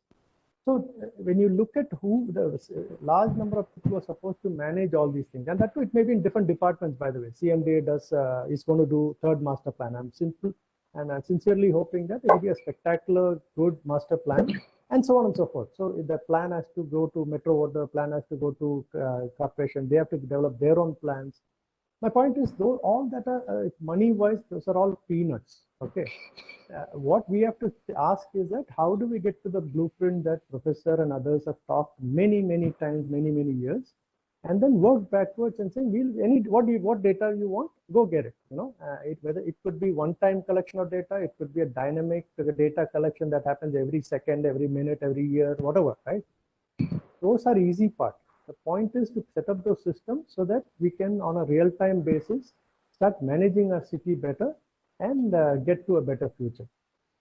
I don't think that we should allow current reality to intimidate us. Thanks. Yeah, thanks, Raj. Thanks, Janak. We'll move on to the next speaker. This topic is going to be on providing 24/7 water supply in Chennai. So I request Mr. V.G. Ramaswamy, Superintending Engineer, Chennai Metro Water. I think he's been associated with Chennai Metro Water since 1987. He's been actively involved in various service offerings by the department. Welcome to this event, sir. Thank you, sir. Thank you. Over to you, sir. Thank you, sir. I am Ramaswamy, ASC Central Chennai Metro Water, sir. On behalf of Chennai Metro Water, I am participating in this event, sir. First of all, I convey my sincere thanks to this forum for such a wonderful and very useful to the future generation. Thank you, sir. First of all, I come from source, sir. At present, we have 5 lakes and Veeranam, 2 desal plant each 100 mld. This is the present source, sir. But Chennai's population 75 lakhs and floating population, if we account more, it will come 90 lakhs, sir. But at an LPCD of 150 MLD, 150 liters per capita, but the present demand is 1350 MLD per day. But at present we have only our storing capacity is 11 TMC. But due to regular rains, we are starving source. So at present, the established source is 2 desal plant each 100 and 150 desal plant is ongoing. And we have proposed 400 MLD desal plant. It will be completed on or before 2024 or 25, maximum 25 we will complete. On completion of these all desal plant, we will ensure 750 MLD of water. Apart from, Metro Water is proposing the reuse of the used water.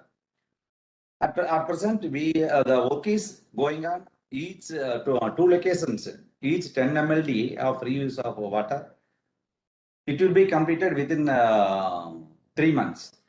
The aim of that reuse of the used water is to recharge the water bodies, small water bodies. That is decentralized water bodies, where we are going to construct 10 MLD water treatment plant also. At present, this is 2 types at Porur and Perungudi. We are going to construct 10 MLD WTP on ensuring the lake water permanently. Because at present, Chennai city, we are generating average 550 MLD sewage daily. If we utilize that 550 MLD on reuse to recharge the water bodies, we will have a permanent 550 MLD of water the entire year.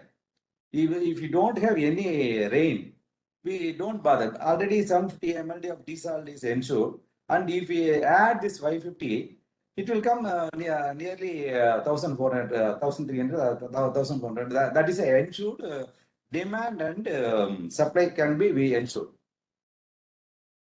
This accordingly we are working, and on first phase we propose to reuse 110 MLD, and second phase 150 MLD. We programmed to complete this reuse and used water before 2024. If we complete, on 2024, we will ensure 750 plus 550 MLD. Without considering the groundwater, lake water, Viranam, without that 11 TMC, we are not considering 11 TMC. At present, we are having sufficient storage. Now, at present, nearly 7 TMC water is available. There will not be any problem for this year. And we are receiving Krishna water also. This is our first to ensure the source. Next, first and for ensuring 24/7, the present infrastructure development success to be developed. At present, there are in city only 16 zones are available. 16 water distribution stations and zones are available. We planned to enlarge by in core city 56 district DMAs, district water meter, to ensure the 2 meter at the tail end of every DMA. And in added area, we planned 56. Totally, then 426 square kilometer, to DMA will be programmed, and work will be comments, and it will be completed. This was included in the 400 MLD desal plant. This is one of the component to strengthen the existing system in the core city, and to lay the water pipe and implement the UGS in the 42 ULBs around the core city. In 42 ULB in the core city, we have the work is nearly going to complete in 40 ULBs, and 2 ULBs we are prepared. We have DPR has been prepared, but we are awaiting for funding agencies. And regarding sewer system also, we have planned to implement all the 42 ULBs and around the core cities, for which we have completed some portions, and work is under progress in some portions, and we have prepared a DPR, and we are awaiting for fund. If fund type is finalized, then tendering process, and we will start the work. This is the outline of the proposal. And to ensure 24/7 water supply, every year we have minimum 1,100 mm rainwater. But in Chennai city, there are 8.6, nearly 8.6 lakh houses are available. But before COVID, combined with the Corporation of Chennai and Metro Water jointly, in Chennai, Metro Water has 200 divisions in entire 426 kilometers and 15 zones. 200 corporation AIs and 200 Metro Water AIs have formed a team, and every team inspected each and every house in that particular division, and we have completed nearly 6.5 lakh houses and personal verification. Because of this COVID, it was unable to continue. We have to check the remaining houses to ensure if the proper rainwater harvesting is available. If there is any repair request, it will be advised to the house owners, and we will take up that issues separately. And now Chennai Metro Water is proposed to recharge the open and large grounds in all schools, colleges, industries, and big malls, where we are having more open spaces, where at present there is no proper rainwater harvesting structures to collect the rainwater.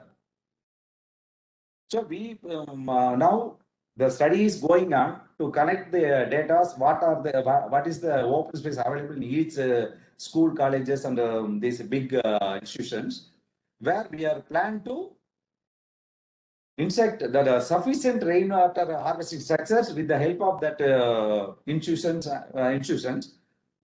Thereby we will increase the recharging of the rainwater. At present, maximum rainwater is flowing into the sea. We plan to complete this work with the help of coordination of that institutions before next financial year. We will complete. But before this monsoon, we program to achieve maximum numbers so that we can recharge the ground with the rainwater. This is our next step. And in further, at present, we are having sufficient technical technical knowledge, technical strength, but we are lack of funds. So we should convert this movement as a people's movement. Then only we can't rely for all the schemes only on government. The government is sort of funds. So if we convert this movement as a people's movement, we can achieve step by step. Then we will ensure the entire, we can utilize the entire 550 ml of sewage, the sewage into recharge. So we can convert this 550 into by T2EF method. If T2EF method, we can recharge all the lakes in and around Chennai city. At present, corporation is doing a wonderful work they are the work is going on to regenerate 210 numbers of lake in and around Chennai city, in which nearly more than 50% they have completed. They are doing a work, but alternatively we have to work for each of that lakes. Then only we will ensure the source. So for that, as a people movement, the government, peoples, all NGOs, we should unite to convert this as a people movement. Then only we will achieve this. This should be not only in Chennai city, but in at present Chennai city, we Metro Water has first 2 TTR plants, each 45 MLD. At Kodungur 45 MLD we have it is present working, and Coimbatore 45 MLD TTR plant is working, but we are not having to utilize that 90 MLD of TTR water. We are not having that consumers. At present in Kodungur we have 20 MLD. In Kodungur some work is pending. If we complete that work, it will be most probably it will be completed within 3 months. Then that 45 MLD can be utilized to the in and around industries. But whereas in this Coimbatore, we are supplying TTR water to the Sipcot industries. But they are at present they are taking 15 to 20 MLD only. So remaining for 25 MLD, we have to find out the consumers. So for that, we are Metro Water is engaging some agency to collect the kind of consumers. And one more, my request, this can be submitted to the government also. At present, apart from Metro Water, nearly 300 to 350 lorries of groundwater is tapping in and around Chennai city. At an average of 250 to 300 MLD groundwater is tapping daily.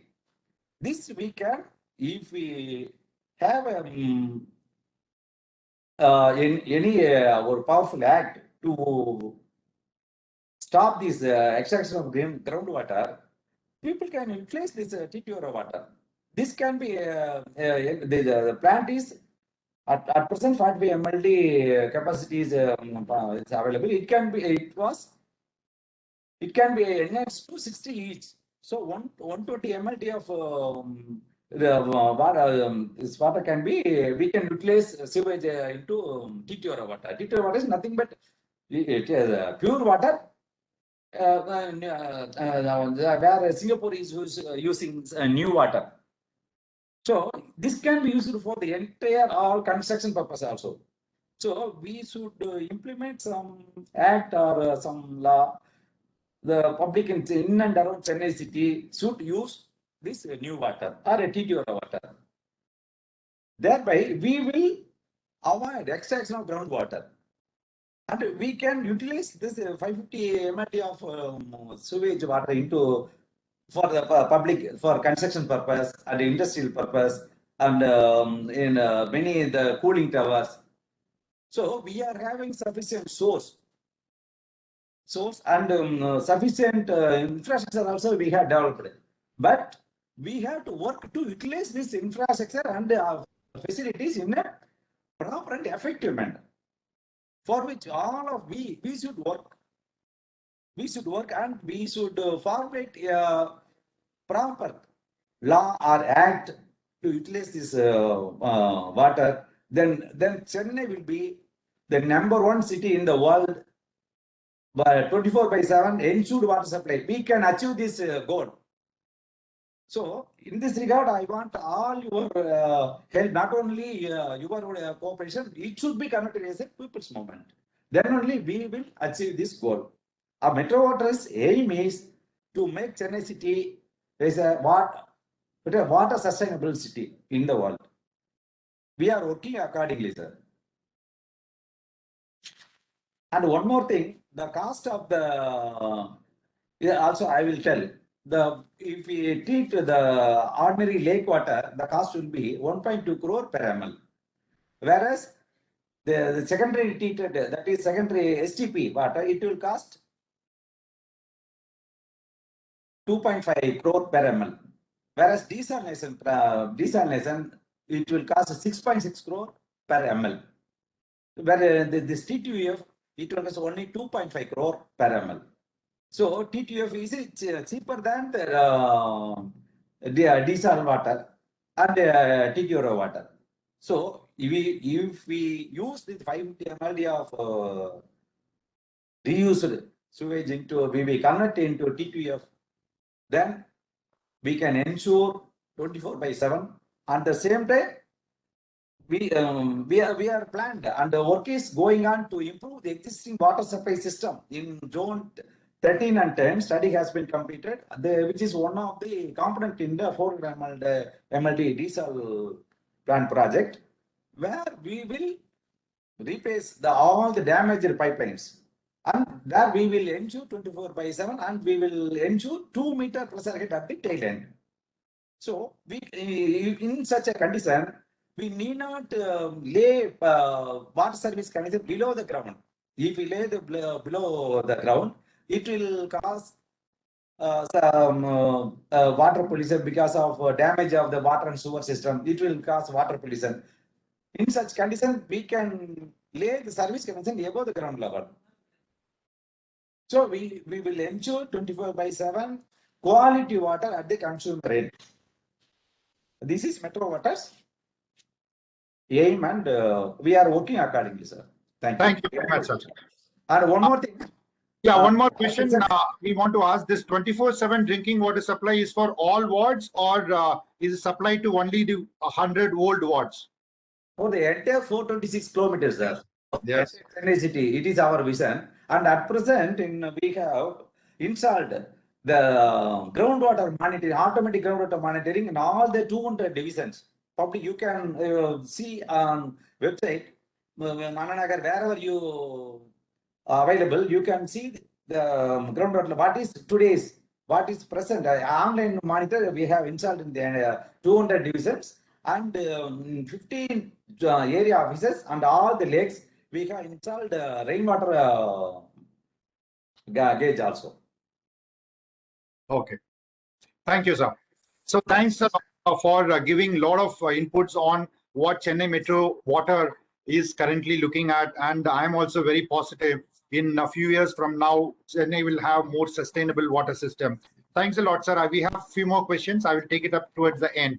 So, dear participants, we heard a lot about the water related aspects, the initiatives from government side, and also Professor had given us a macro overview of what is happening at a larger context. So hearing from Professor and from the government side, both Chennai Smart City and Chennai Metro, now we'll move on to the contributions from the private sector.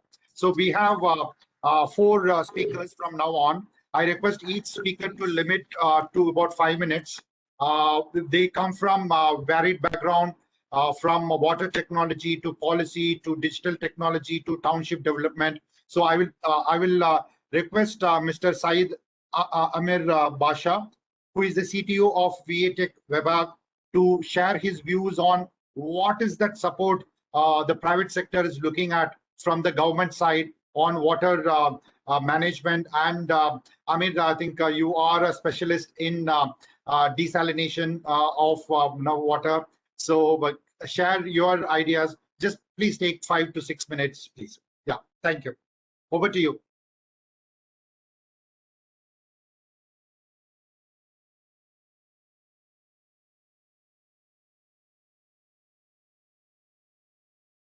Please unmute, Mr. Amit. Yeah. Thank you for the introduction, Mr. Shankar. Let me say whether it is good morning itself, it's before noon. So good morning to all. Water is increasingly becoming a very precious resource for the mankind and industries. Today, technology is available within India, Webag can do anything, is available to treat any raw water or municipal wastewater or industrial wastewater to produce water of any quality. Any quality, I mean, we can produce water to the quality very close to even distilled water. like 5 microsiemens per centimeter of water I can produce it, either by thermal desalination or even by reverse osmosis also. Desalination is a term more often used in association with the seawater desalting. It can be thermal desalination or non-thermal desalination, but RO desalination is successfully used in the tertiary treatment of municipal and industrial water, and also desalting brackish water with lower power consumption to produce fresh water. By desalting saline water, the process can offer fresh water in areas lacking natural groundwater and surface water. Desalination today is proven to be more reliable, stable, and becoming affordable process due to innovative processes in the desalination, and also to produce quality water free from bacteria and virus. This is why I wanted to emphasize here the water produced from desalination, seawater reverse osmosis process is free from bacteria and virus. It's almost like a pure water with low salinity. And Middle East countries meet 90% of their potable water needs by desalination. Singapore, Australia, Spain, UK, and other countries do indirect potabilization of municipal treated water. By indirect potabilization, I mean they from the tertiary treated water, they produce water of TDS close to around 50 to 60 ppm, and they put it inside the river and or lake, and then redraw this water, treat it, and then send it for city circulation. It's not a direct potabilization, but we call this as indirect potabilization. But WABAG has built world's first direct to tap potable water reuse plant in 2002 in Namibia city of Windhoek, which is still producing potable water. This direct to tap means from the treatment plant, directly water is sent to the tap. The quality control now has been established so good that we can depend on the quality control and the quality of process of water produced, so that we can send it to the taps directly instead of going or adopting indirect potabilization. Previously considered as a disposable liability, wastewater now has become valuable resource for desalination in producing fresh water. So it is no more a disposable liability. Now it is a useful resource. It is a blue gold which is available to be converted into a fresh water. Desalination costs generally increases with the increase in salinity of water. That is why when seawater is desalinated, it consumes close to around 3 to 3.5 kilowatt hour per meter cube of potable water that is produced, and with the electricity cost of around 6.35 rupees per kilowatt hour in Tamil Nadu, our water cost, electricity cost in the water produced is close to around 90 to 22 rupees, which is around 40 to 45% of the water cost. Brackish water plant and municipal wastewater TTRO plants will consume around only 1.4 kilowatt hour, because of which the cost of water produced will be much lesser than the seawater desalination due to low salinity.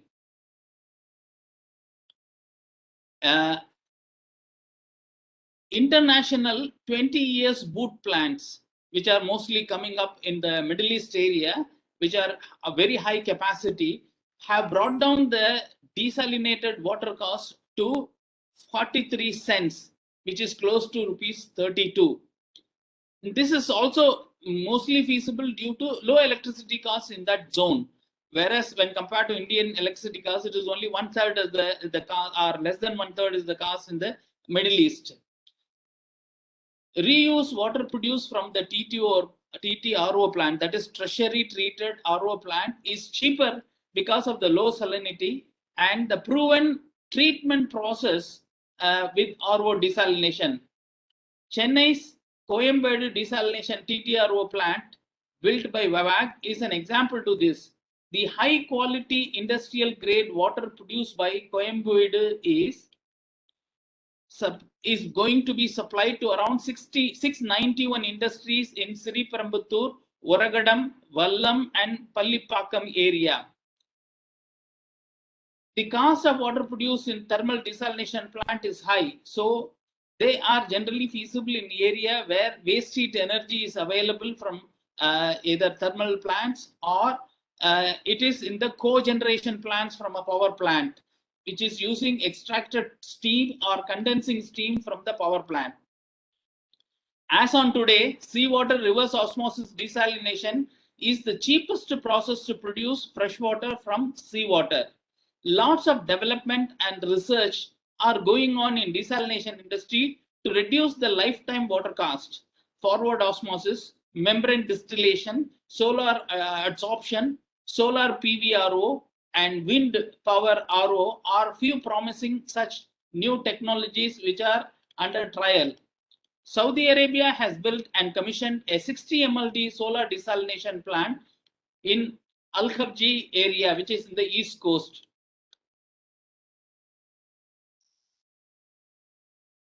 Masdar, another company which is aided by the government in UAE under renewable desalination program, is conducting 5 innovative pilot projects that aim to test new solar desalination technologies to foster renewable energy technology in UAE.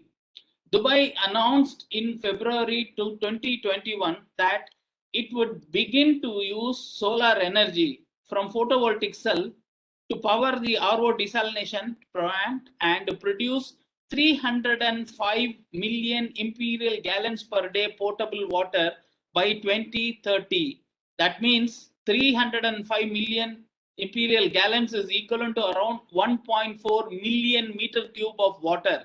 It's a huge quantum planned by them in order to reduce the cost of water that is currently being produced.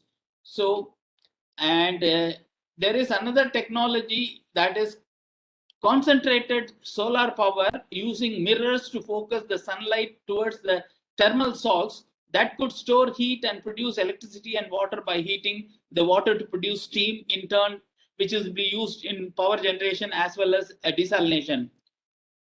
Chennai Metro Water has already 200 MLD plants, one in Minchur, another one is Nimili, and they are operating successfully and more reliably, giving water at all seasons. Another 150 MLD plant is also being built now in Nimili, and a 400 MLD seawater desalination tender will be released shortly. With 750 MLD is million liters per day of high quality potable water.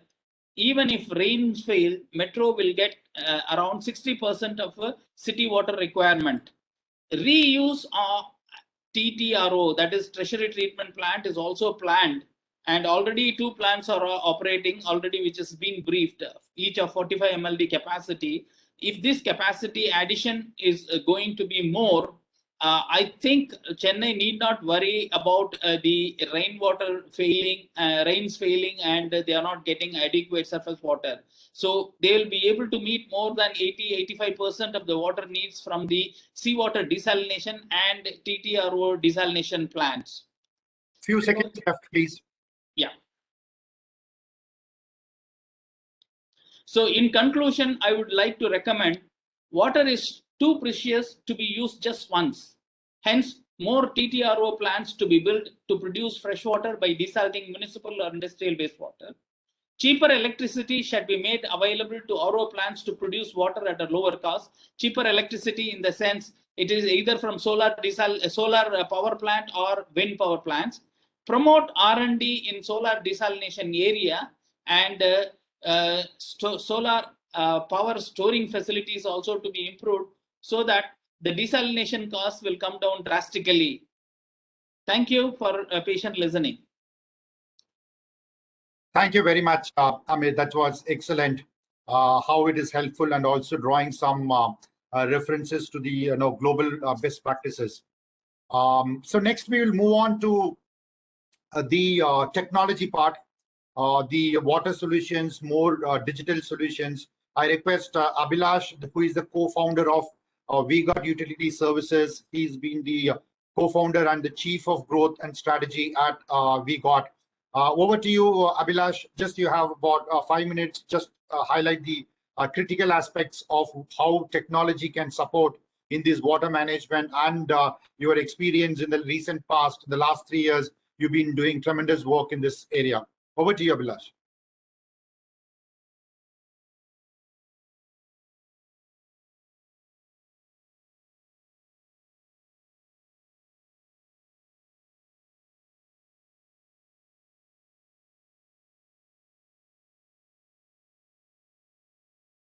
Hello. Yeah, we can hear you, Abhilash. Okay, very good. So hi everyone. Hi Shankar. Thank you for giving me this opportunity. I will start by myself, and I will actually pick up from this book speakers certain challenges addressing them. So I am one of the founders of VGOT, and we are a based water management platform. We're based out of Chennai. We've realized very quickly that water is an issue. And what somebody said was we don't have enough data. So that was a primary concern. And somebody also said that it needs to become a people's movement. Everybody needs to be involved in this to start making a big difference. So we are working on this problem at the consumer end of it. People living in apartments, people using in commercial office spaces, in industries, everywhere. What we do is we have built a IoT-based solution, which includes a hardware and also a software layer, which collects information in real time that helps you make intelligent decisions so that we avoid any wastages and leakages. It also brings this to people once they know exactly how much they are using. So this is a very brief description of what the solution does. I'll go into slightly more detail about how we do it, and I'll also talk about the impact that we've created so far. So traditionally, water meters have been available for more than 30, 40 years. But globally, it has been acknowledged that there has been maybe a 25 to 30% loss in revenue because of the inaccuracies in the data. And we also, as part of the design of our device, we understood what the inaccuracies were caused by. I'll just give you a very simple and easy to understand example. So normally how it will work is water will pass through. You have a turbine that rotates and you have a counter on top that tells you how much water has passed through. But what it does not factor in is it also has air that passes through, and therefore your turbine will rotate irrespective of water or air, and your data is not accurate. The second challenge is water also flows backwards, but your counter on it does not go backwards. It goes forward only, like the odometer in your car. So again, every time it goes back and forth, you have the same water being counted multiple times. The third challenge is when you don't have enough flow, at least at the building side of it, it is not enough velocity to turn this turbine, and you do not, that goes unnoticed. Again, there is a loss of revenue or data. The data is not accurate. Then, especially for the government, there are other challenges. Now you need to physically go to all of these devices, get this. That data collection itself becomes a very large challenge. So that is also something that we wanted to solve. And we also, there is this thing that when will we become more conscious? When we have to start paying for it. Water is still somewhat of a cheap resource in terms of cost. So once you attach a cost to it, people generally become more conscious. So this was our design problem. We said, hey, this is what we will solve for. If we solve for this, we will be able to get the data in real time so that people make decisions in real time. And we will also make sure everybody is involved in reducing the demand. See, there are only two ways you can solve this. You either increase the supply or you reduce the demand. So we focus on this, reducing the demand by getting everybody involved using data. Now we've built this device, which has also been certified by government agencies, where we will give you over 98% accuracy at a 1-drop level. And it eliminates all the other challenges like airflow, reverse flow. All of this is completely eliminated, and it's been running for the last 5 years at least. We have more than 100,000 devices running, and we are scaling this up very, very quickly as people see the value in doing something like this. So this is the cleanest possible data you will get out of the hardware. We take this data and we put this on a platform, and we have two different types of platforms. One is a dashboard. This will give you a bird's eye view of the entire campus, or in this case, if you want the entire city in terms of water quantity, you are able to capture that information and pull it in and plug it into this platform in real time. It'll also include things like who has paid their bill, who has not paid their bill. But this is the most minimum thing that an IoT system can do. But beyond this, we add a lot of intelligence. We will be able to detect leakages. We will be able to set benchmarks and understand what normal usage is, what abnormal usage is. I'll talk from a very personal level first, and then I will scale it up to every layer above. Like, I wanted to save water, but I had no idea how I was going to save water, how much I was using even. I don't know how many liters my shower was, how many liters the maid was using, how much my Sunday usage was. Without any of this information, it made it very difficult. I just had a problem statement. So once I have this data, I'm now able to make conscious decisions. And the next part of it is I'm also able to understand the efficiency of my infrastructure. So like I was saying, so the platform keeps adding all the data, and with this data, we will give you better insights. And it will all be in as real time as possible. So this is the solution that we have built. We have saved over 3 billion liters of water so far. The end and helping them save water. And I look forward to working, supporting the government and the ambitious plan of becoming the most sustainable water city in the world. And in any way that we are able to support, we'd love to work with the government and support. Thanks, Abhilash. It was excellent. I think innovative product. I think it's making waves nowadays. Everybody started using it to really measure the water they use. Thanks. So we will move on to the next speaker. I request Sumit Botra, who is the CEO of Inspire Edge, to share his thoughts on the policy level interventions for the water management. Sumit has been the chairman of Public Relations Council of India. He's been pioneering some innovative solutions in the social engineering for the past 15 years. Sumit, your thoughts around the policy interventions, just 5 minutes for you.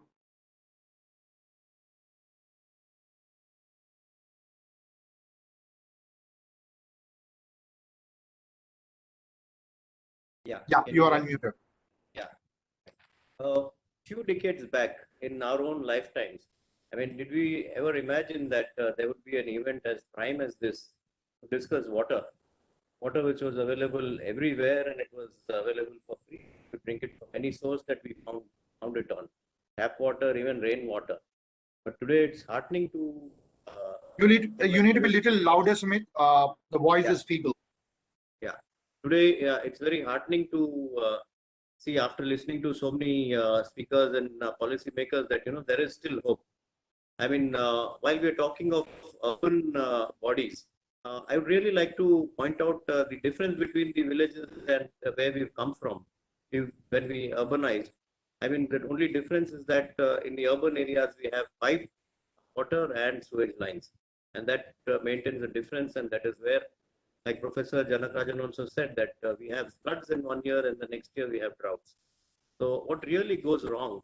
You really put thought into all of this, today urban bodies are under huge stress because of they're bursting at the seams, and industrialization and urbanization has really caused a stress on all our resources.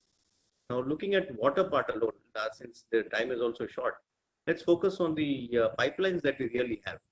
Like everybody points out that these were built during the British systems and they were not designed. But I really beg to differ over here that sewage lines are based on gravity and water pipeline is based on availability of water and charging. I mean, the peak hours, if you take the sewage line, is just between 6 and 11. Rest of the time, it's all low loads. But what really went wrong is that did we really bother to maintain these lines? Did we do routine maintenance? why do our lines flood with half an hour or 1 hour of rain? It's primarily because the lines are so heavily silted and they've not been cleaned out. And this has happened for years together. And that's one of the biggest reasons why we have floods and we have droughts. Drought part has already been explained on how to handle rainwater, how to store it, and Raj has also explained how these can be done. But the most important part about these pipeline sewage lines, because the risk of leaking sewage lines, today you have root incursions happening, you have buildings over them. Every now and then we see roads collapsing or caving in. It is because the sewage lines underneath have collapsed. Now these lines, there's another risk element to that. You know, the sewage leaks out of these pipelines and flows into our water table, polluting the water, really making water unsuitable for drinking, and it causes, huge stress again.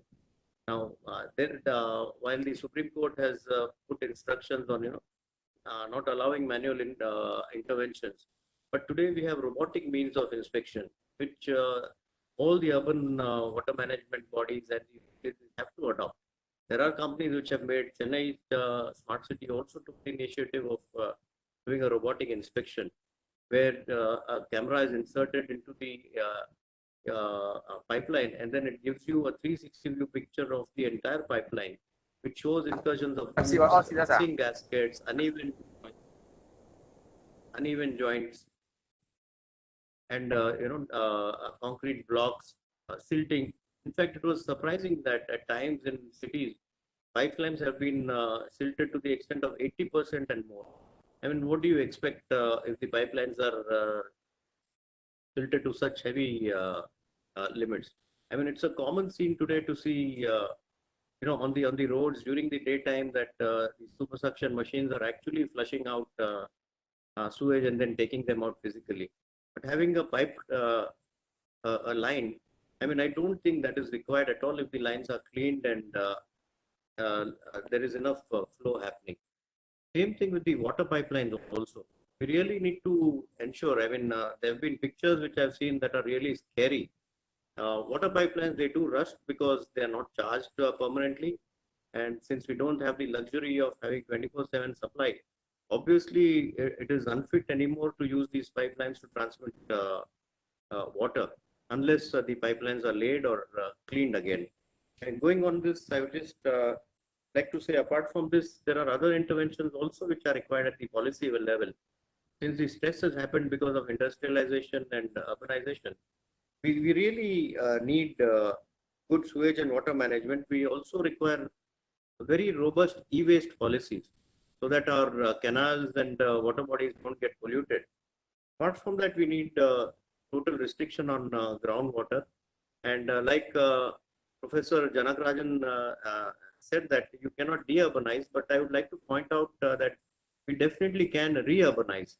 I mean, like we really don't need to add up to the cities anymore. Instead of that, we can have district headquarters which can work like smart cities, which are concentrated settlements of educational institutions, industries, and housing, which would be self-sufficient and not strain on the water. These are some of my observations, and we really need to be responsible to leave behind good water resources for the next generation. And I also like to just leave with one parting remark that expensive water is better than no water. With this, I would like to end this, and my thanks to Siki and JLL for having me a part of this wonderful event. And I'll share my inputs on email. Thank you. Yeah, thanks, Amit. That's lovely. Please share. This is a request to every speaker out here. After the event, I know the time constraints, so you can drop in an email to us on all of those ideas you have. Let's move on to the next speaker, Captain Sunil Kurian. He would be sharing us what needs to be done from the water management in integrated townships. So he's been a veteran with more than 3 decades of working with various facets of operations, project management, facilities management, and currently he is the head of O&M Mahindra Life Spaces. Over to you, Captain Sunil.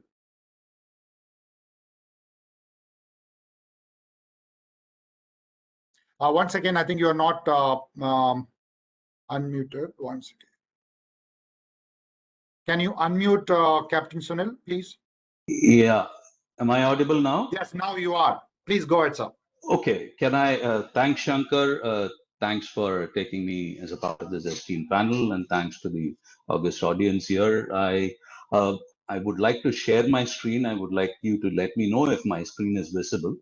Is it visible now? Not it. Okay, Might let's be get coming back up. to. It says connecting.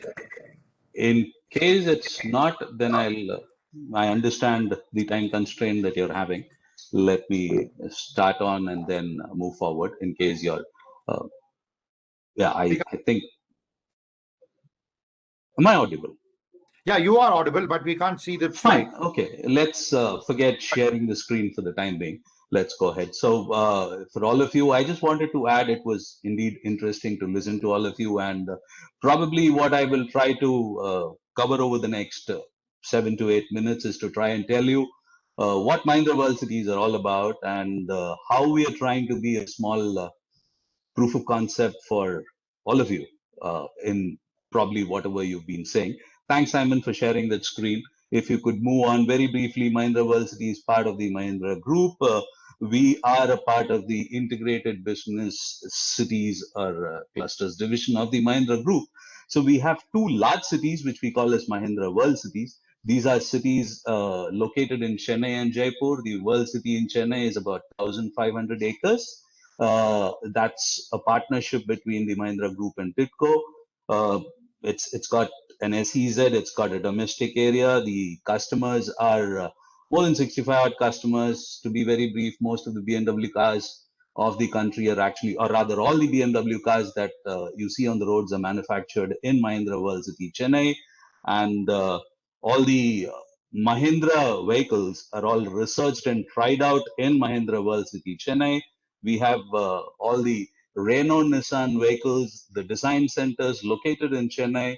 The World City Chennai has been adjudged the fourth best city to live in terms of livability index by JLL about a couple of years ago, Shankar. And so what I wanted to say is we have a city that is 1,550 acres here. Then we have Jaipur, which is about 3,000 acres, which is again a partnership of 74-26 between Mahindra Group and Rajasthan Industries Investment Corporation. So the highlights are there for all to see. We have more than close to 100 customers there now. In World City, Chennai, we have about 4 residential developments with more than 3,000 odd families living in. So all that I wanted to say is for a city, there are certain things which are must have. Our Chennai city has been developed like that. Most of the cities are developed like that. We have developed cities to have these options that I've been mentioning here.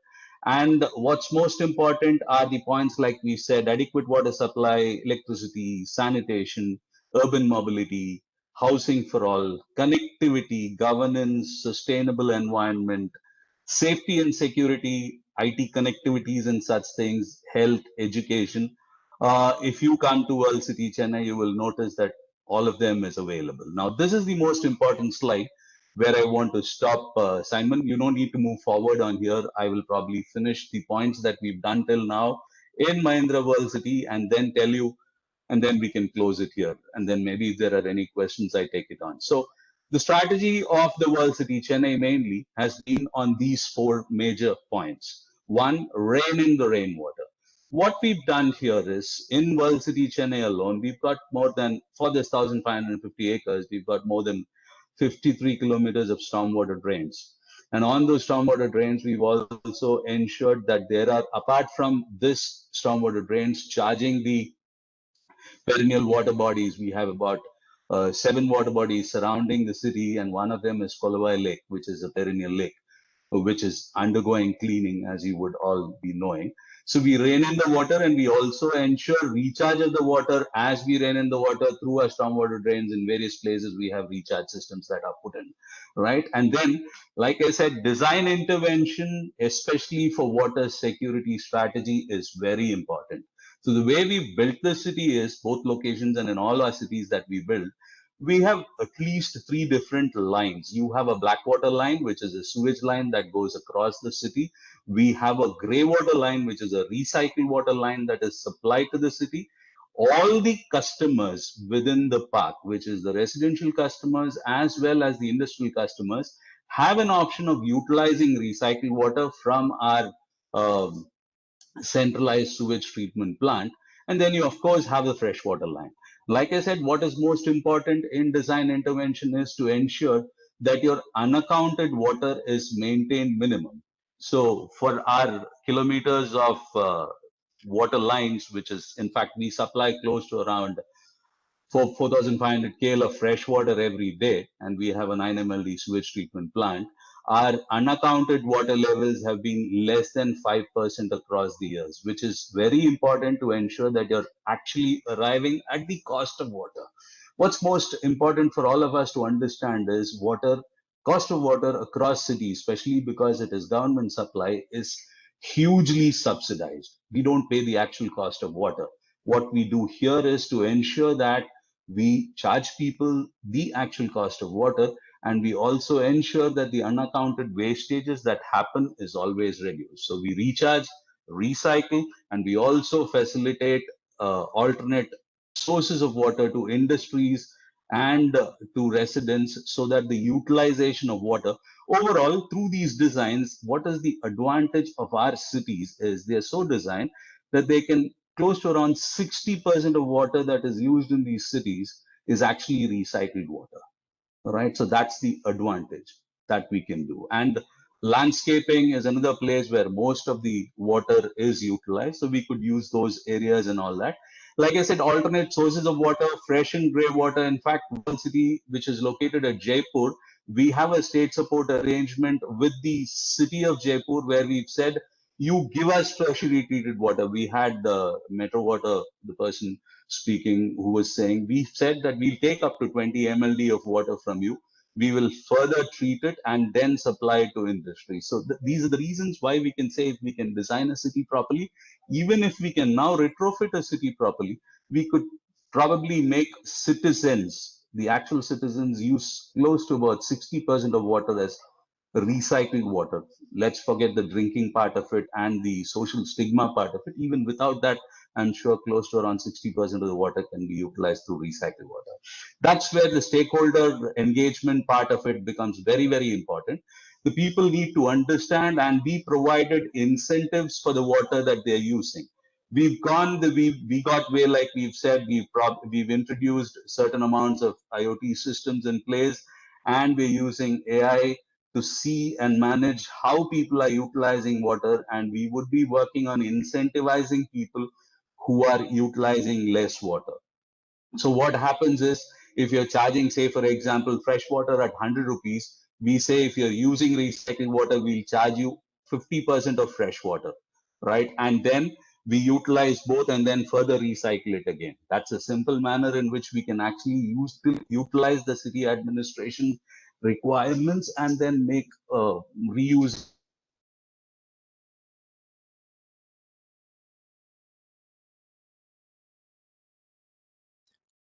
Hello, Captain Korean, I think I lost you. Thanks, Shankar. Yeah, thank you. Thanks very much. I think we have come to the end of the session. Before we move on to the next session, I've seen in the chat box, we don't have further questions. Probably there is one suggestion whether these kind of initiatives can be incorporated in the DCR norms. That's well taken. Before I thank everyone, I request all the speakers of this session to switch on the video for a group screenshot, please. I thank all the participants for patience listening. I thank the speakers who had given extremely very important inputs for this water, especially on the city-related issues. Before I hand over to Dr. Janak for the next technical session, I request the organizers to take a screenshot of this particular session. Thank you very much. Thanks, participants, for patience listening. And I will summarize both the technical sessions towards the end of this event. we will sum up all the deliberations that happened. So that's why I'm saving the time for now, and already I've eaten 5 minutes from the next session. Thank you, everyone. I'm passing it on to Dr. Janak. Dr. Janak, over to you. Thank you.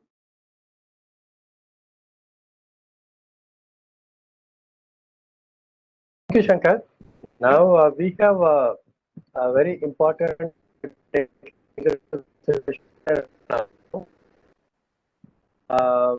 is about basically, it's about water management to address growing environmental risks leading to climate change. So the issue is how to make issue is one of how to make the water sustainable and how to reuse the water. So we got lots of issues and concerns in this session. We got extremely eminent speakers in this session, very well known and who have quite very well established in the field. The first speaker is going to be Professor B.V. Mudgal, who is currently the Director, Center for Water Resources at Chennai University. And Dr. Mudgal is actually, is a PhD in hydraulics from IIT Mumbai. And he has got his engineering in hydraulics from Mysore University and bachelor's in engineering from Mysore University. And he has been working in the water sector for about 3 decades, and quite a good number of papers and books have been published. Produced quite a number of PhD students. So he's an extremely good academic, and is teaching and writing, and he has been doing quite a lot of work on all these issues. So I'm going to invite Professor Mudgal to speak on sustainable water management to reduce depletion of groundwater. Professor Mudgal.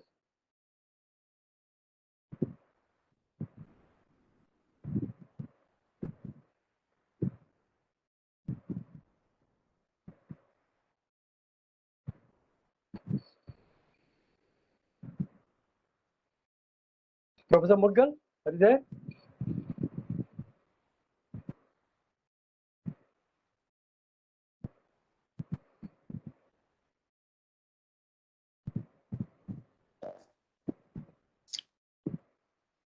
Sir, just a minute, sir. I think we are just unmuting. Just a minute. Saranya, can you just unmute, sir?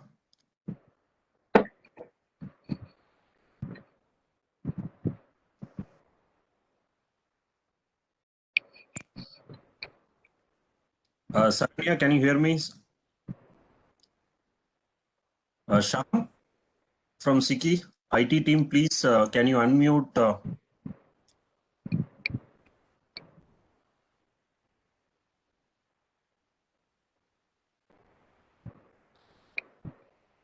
So just a minute. Sorry for the technical glitch. Just a minute, sir. We are just.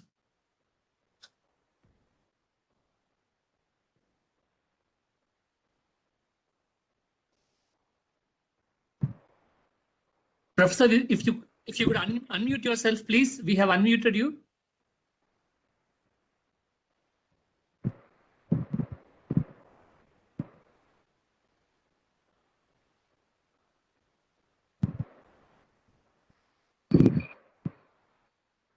Probably, Shankar, I can come back to Mudgal. Can we go on to the next speaker, and Mudgal can join later? Is it all right? That's fine. Dr. Janak, you can proceed.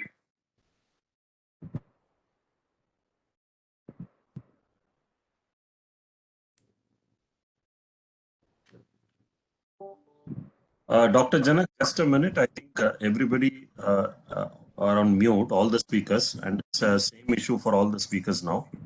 I can see Mr. Venkatesh is also saying, yeah.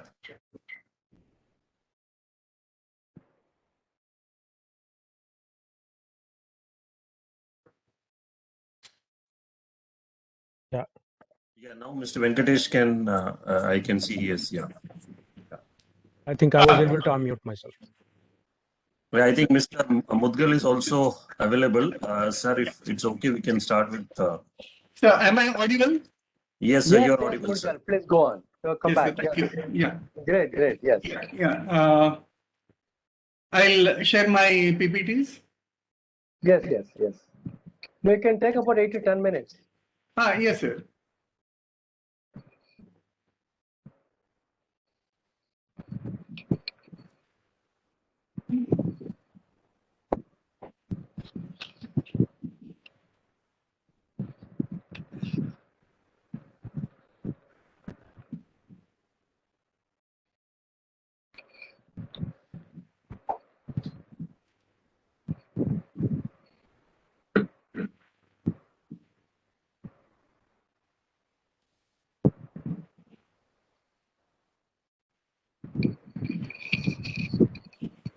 Sir, is the presentation visible?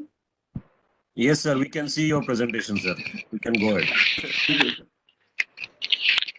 So, first of all, let me thank the organizers, the Southern India Chamber of Commerce and Industry, and JLL for organizing this webinar, and also having me to speak on this sustainable water management to reduce depletion of groundwater.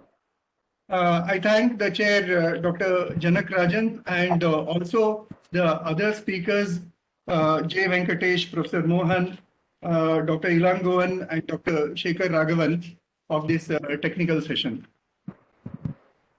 Now, this is a common story that we read in our childhood, like how we describe a problem. Depending upon the expertise and the education we have and the experience, we all try to look it with our own baggage. Is it only this or is it all? So for example, the saying is that truth has many faces and anyone on its own is a lie. So if I talk only from the perspective of surface water and then talk about water resources, then it is wrong. Only from environmental perspective, it is wrong. Only from economics perspective.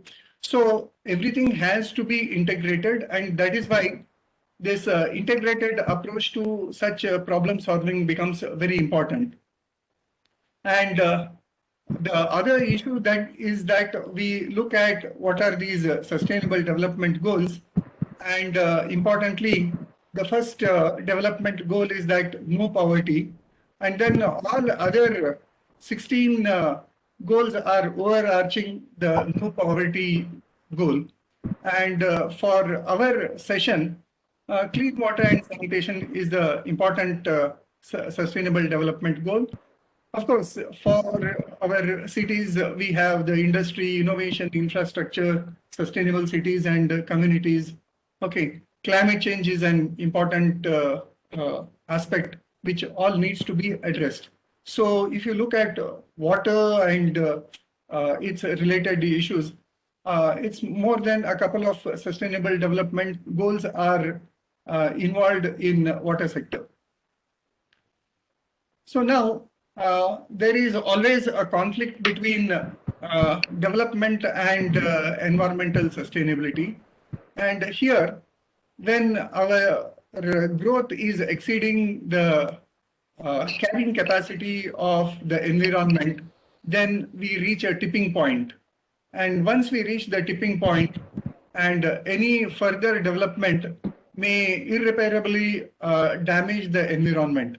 For example, let's say in groundwater, there are some, let's say, water quality issues, etc. And then if you do the over extraction and then if the aquifer gets contaminated, for example, the seawater intrusion. So the coastal aquifers, if seawater intrusion takes place, then that cannot be easily remedied. So you reach a tipping point and then we damage the environment, and no amount of effort is going to bring back or restore the situation. So one has to be careful as to how much of growth is possible. And that concept comes with what you call as the carrying capacity of the environment. For example, streams, etc., have their own carrying capacity where it can assimilate some amount of pollution. But then beyond that, it is going to deteriorate the waters. Okay. Now, why sustainable development is important and how to achieve it. Of course, sustainable development is a concept which has been in vogue for many years, and generally people talk of meeting the requirement of the present generation, which without compromising the needs of the future generation. So that is a Brundtland definition of sustainable development. But then, can sustainable development be defined uniformly? The answer is no, because you have resources which are renewable and you have resources which are non-renewable. So only for resources which are renewable, you could look at sustainable development. Fortunately, water is a renewable resource. So when we look at water resources, we have to look at it in the full perspective. It is like the two eyes. I cannot segregate between the groundwater and surface water. Both have to be looked with both the eyes together. So only then we would be having a holistic picture of the problem. So now you have the environment, the society, the economy, etc. All these intersect in this Venn diagram and then probably lead to sustainable development. So this is what you look at, how to approach a sustainable development solution for any of the problems. Now, from groundwater perspective, what is sustainable development? So it's quite difficult to, define what is sustainable development from groundwater perspective. But a simple thing is that I have a well in my backyard, and every water year, that is on June 1st, if my water level does not fluctuate, let us say between plus or minus 1 meter every year, probably then I'm using that water sustainably.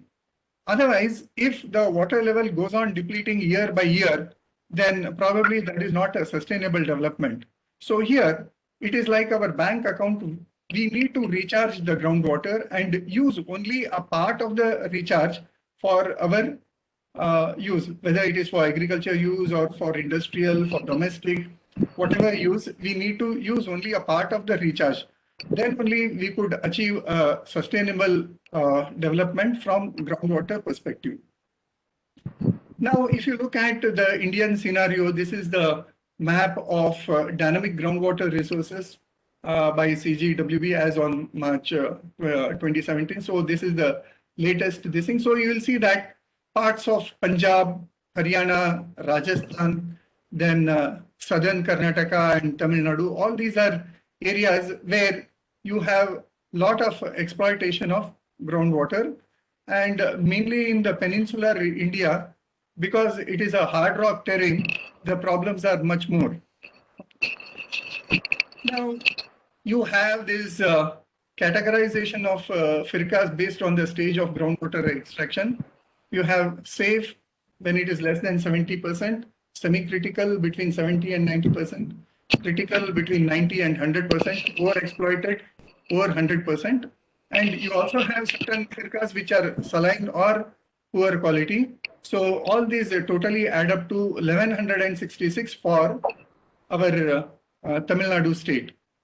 Now, the issues are that how do we estimate this groundwater resources? Because a lot of data is required, and then collecting this data and then either modeling it or coming out with the report, etc. For example, it takes more than a year to come out with the data that has been accumulated. So this is a challenge. And the second thing is that you need to have the aquifer mapping. Fortunately, the national project on aquifer mapping is looking into this, and most of the country would soon be having aquifer mapping. Now, what I would like to touch upon in today's talk is about water, energy, and food nexus. So here we have water, which is required to grow food, and food gets transported from one place to the other, and that we call it as a virtual water. And then food can be used to produce energy, and energy is needed to produce food. And you'll see that water is needed to generate energy, and energy is needed to supply water. And this is the ecosystem. And with this, human health is also involved. So this is the water, energy, food nexus, and we will look at this water, energy, food nexus from the perspective of groundwater for a particular region in Tamil Nadu, which is the Theni region. I'll come to that. So overuse of groundwater after green revolution. So we have started using more and more groundwater even for irrigation, like reservoir irrigation. Groundwater based irrigation should also have planning. Now, free electricity is provided for open well for less than 300 feet and 3 horsepower. And energy consumption tariff should be based on depth of bore well. And this is with the recommended horsepower of the pump. Okay. Now, this work was done by my colleague, Dr. Saravanan, and his student, Indumati. So energy water nexus in groundwater dependent agricultural system. And we have seen that water and energy are coupled in intimate ways. And for production of energy, water is required while energy is needed for tapping groundwater for agriculture. So this interdependency is said to be the energy water nexus. We are not looking into the food aspect, only we are looking at one link, that is a water and energy nexus. So when free subsidy was introduced in 1996, it triggered drastic utilization of groundwater for agriculture, aiding to gradual depletion of it. So to understand the relationship between energy and water, this study was taken up. Okay, and Theni is a classic example, as once it was a safe zone, and because of subsidized energy, various blocks have moved from safe to overexploited stage.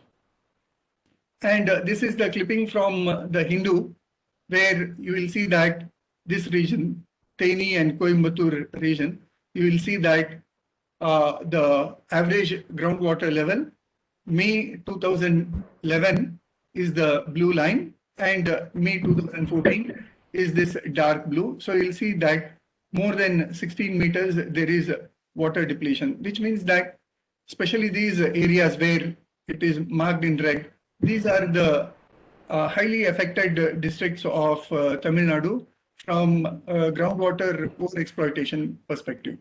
Of course, a part of this, it's because of the seawater intrusion. So, Muggal, if I may interrupt, you may take another 2 minutes. Yes, sir. I will quickly. So this is the confined basin.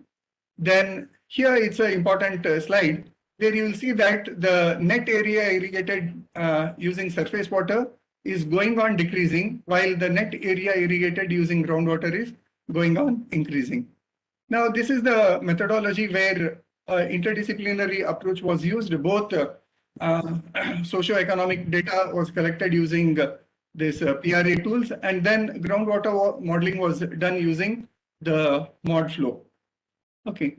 Now, the data was collected for change in cropping pattern, PRA tool, semi-structured interview, key informant interview, etc. were conducted.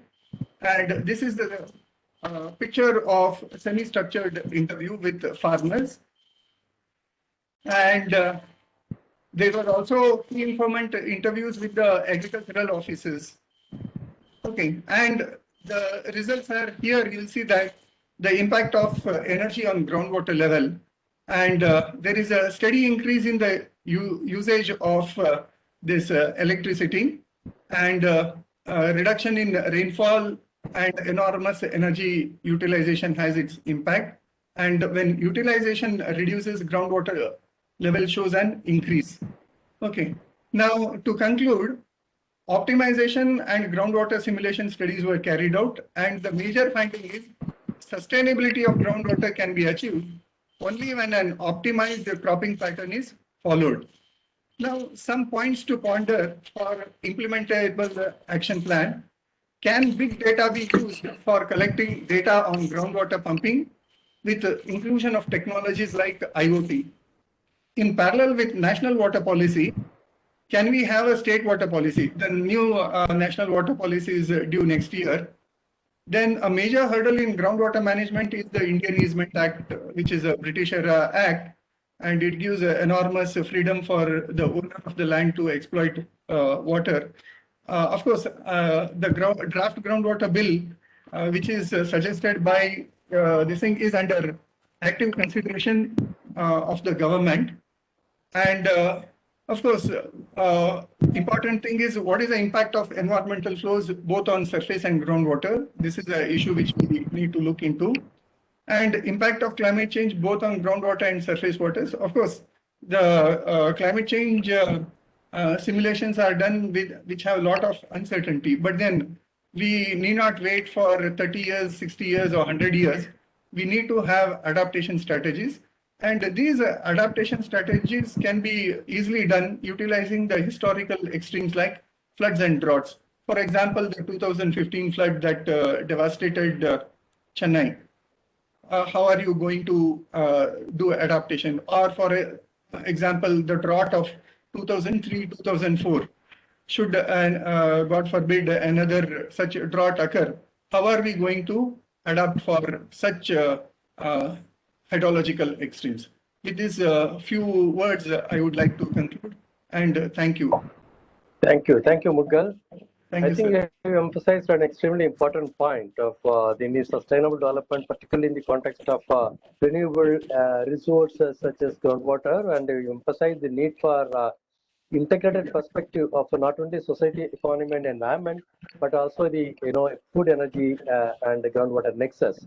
This is extremely important and a very good point. And thanks for your contributions. And please mail your key takeaways to the organizers so that we can represent it with the government of Tamil Nadu. And this is a very important point. Thanks again. Now, may I introduce the second speaker, Mr. J. Venkatesh, who is currently the Vice President Water Projects, Tamil Nadu Infrastructure Fund Management Corporation Limited, Chennai, and is basically a civil engineer. He has been for 34 years working in government as a consultant and EPC sectors in water projects. And he is sort of a committed planning, design, construction engineer, and he has done quite a lot of work on large water supply projects and water supply distribution projects. Venkatesh, it's your turn now. Can you come in? Yeah, thank you, Professor Janakaraj, and thank you, Siki, for this opportunity. I would like to share my screen now. I hope it is visible. Yes, it yes, is. sir, it's visible. Yeah, it's visible. Thank you so much. And I would straight away come to my topic of presentation, that is on the strategies for water loss reduction and distribution network management.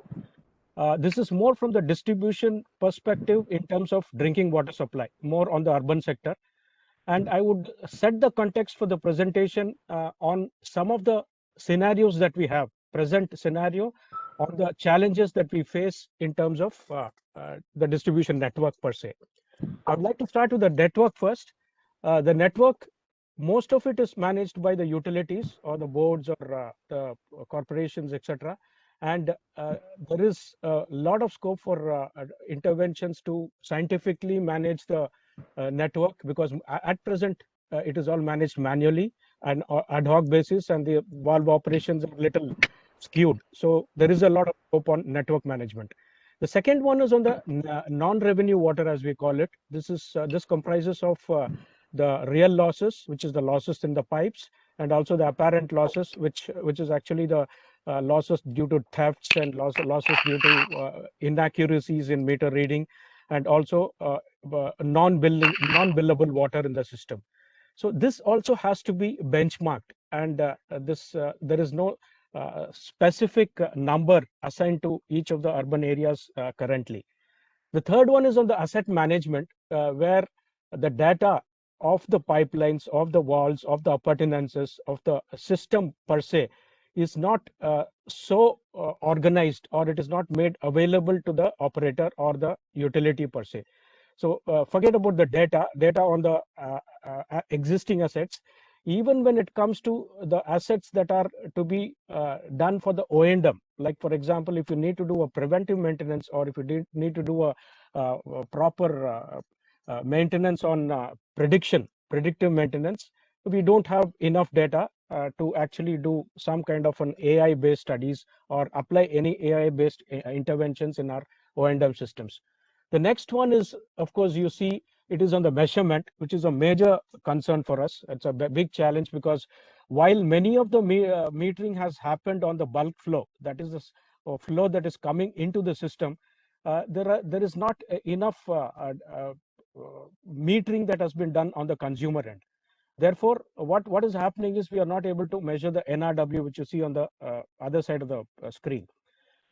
Unless we have the measurement properly done in place, we will not be able to manage water, any utility for that matter. So therefore, there is a challenge of consumer metering to be addressed, while bulk flow is not that big a challenge as I perceive it. And the last one is on the distribution system, where we have a double whammy on that. We have intermittent supply, which means that we don't have a continuous supply. And also there are multiple inlets supplying into the water zones with low pressure. So why I'm talking about this problem is, if you have low pressure in the systems, deploying proven technologies from Europe and other countries, internationally proven technologies, to be dovetailed into our distribution network is a big challenge, as I have seen it, and it has also been demonstrated in some of the projects here. Directly, we cannot deploy all those technologies because of low pressure and intermittent supply and inadequate data. So with this, I'd like to move straight to the challenges. And from the challenges, I would like to move to the next slide. Yeah, this is on the water loss reduction program. As the topic goes, how do we bring down the losses in the system? Now, the first challenge, or the first important aspect that one need to address, is to arrive at a baseline NRW assessment. Conduct a water audit and assign a value of whatever you see there. It has to be a proper study. Of course, we do have some of the numbers on this, but these are basically done using secondary data and some empirical formulae.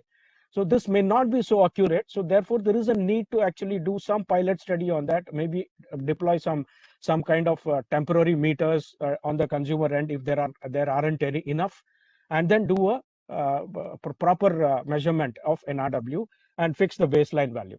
Now, I'm not generalizing this. There are cities which have already done this. For example, I'm not trying to be agnostic on the performance or the data that is available. Bangalore is a classic example of this. You see that demo zones, or the water supply zones D2A and D2B, where BWSSB has done a proper study of the baseline value, and they have established that at 49%. And further, they have also, between 2012 and 2019, they have gone about a proper rehabilitation program and brought down the levels to less than 22% currently. So there is a scope for other cities also to follow this classic example, and try to establish baseline parameters on the NRW value. The second one is asset mapping and DMA and network modeling. While we do have a proper data on the topo survey, the consumer data, especially most of the cities have very good data on the properties, on the road network, etc. But we do not have proper data on the water pipe network and on the source and OHT locations, and also most importantly on the flow and pressure data. Now these need to be integrated in the form of various GIS layers, and this is something that I would like to focus or give some kind of a takeaway or some kind of a throw further light upon to actually take this forward in the future. Then on the DMA front, most of the water supply zones are pretty large and difficult to manage. And therefore, there is a need to break down into smaller models called the DMAs, wherein you have about roughly around 2,500 connections. And also, they have to be made hydraulically discrete. So these are, of course, there are a whole lot of technical stuff to this, but I would like to delve more upon. Just on the macro level, these are the second program management aspect on asset mapping and DMA formations. Then the third one is very important, and that is on the leakage detection and rectification. So we do have losses reported to the level of around 40 to 50% in most of the urban, though it is not established, but that's the general conception.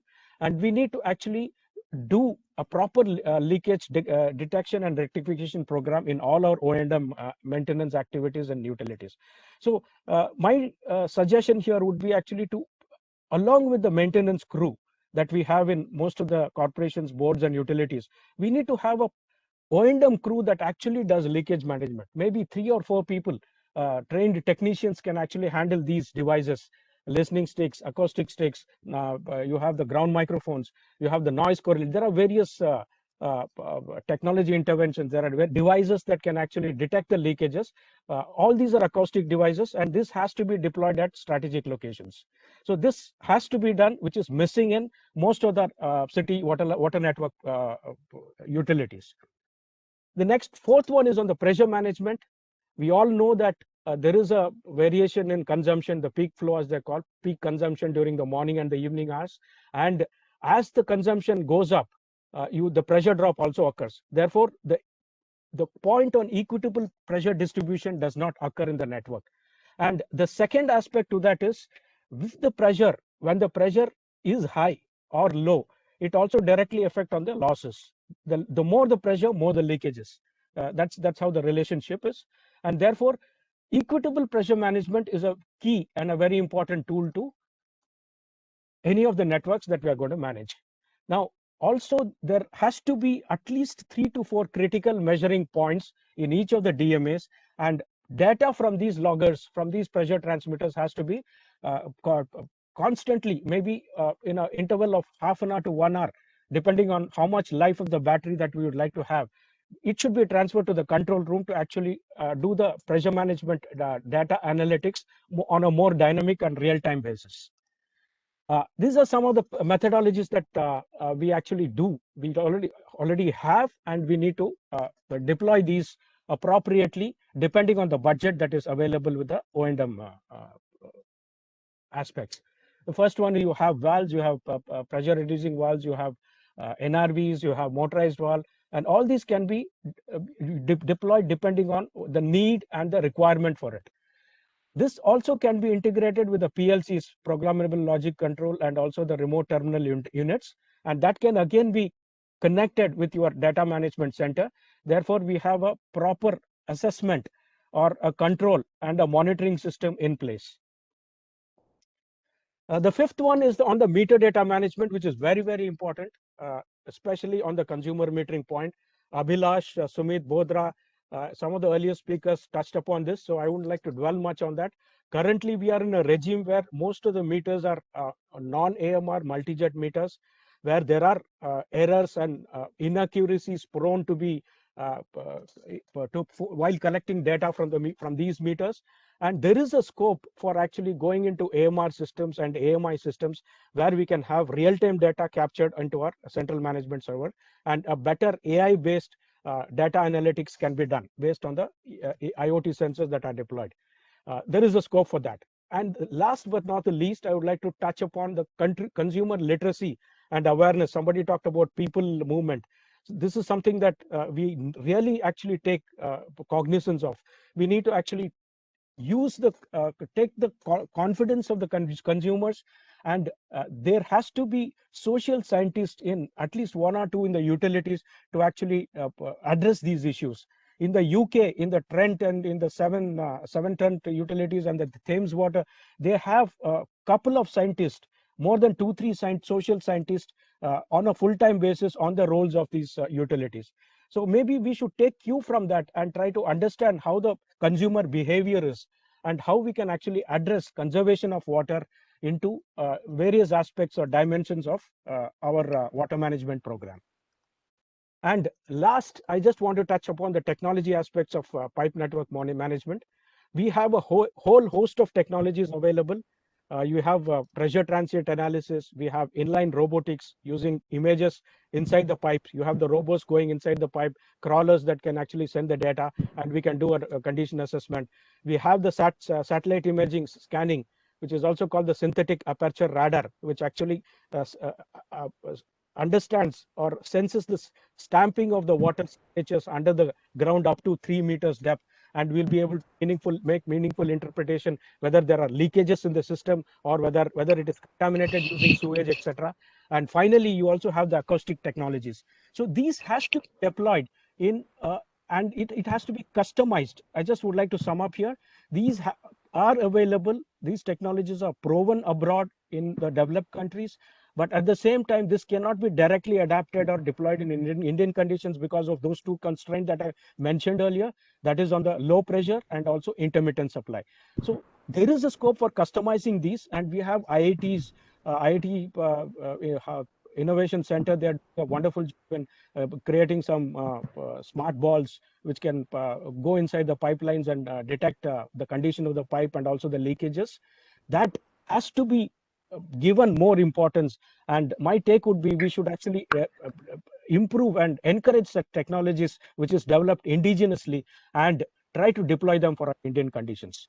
So with this, I would like to conclude. Thank you so much. And over to you, Venkatesh.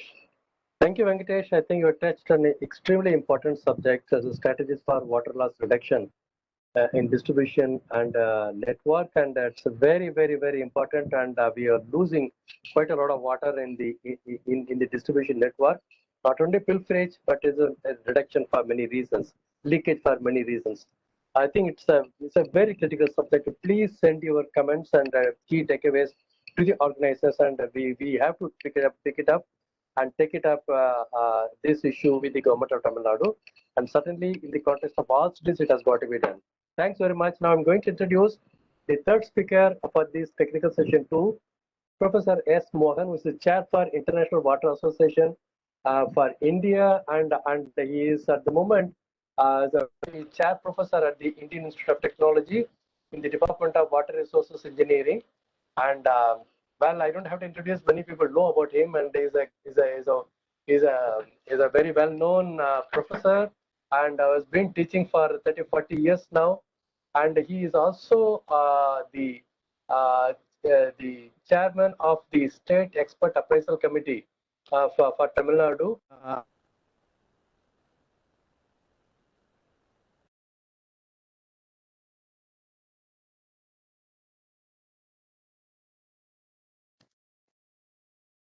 Dr. Janak, we can't hear you.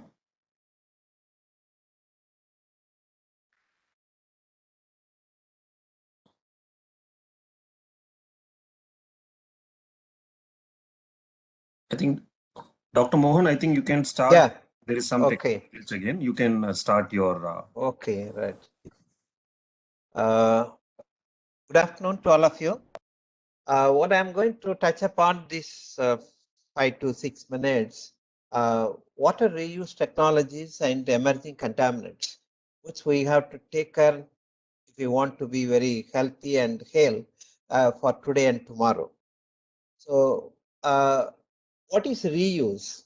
Many times that we are not at all doing this, and conventionally we have been following it. Wastewater, whether it's industry or municipal, it goes to treatment and getting discharged somewhere, and the contaminants which are also stored some like sludge and so on.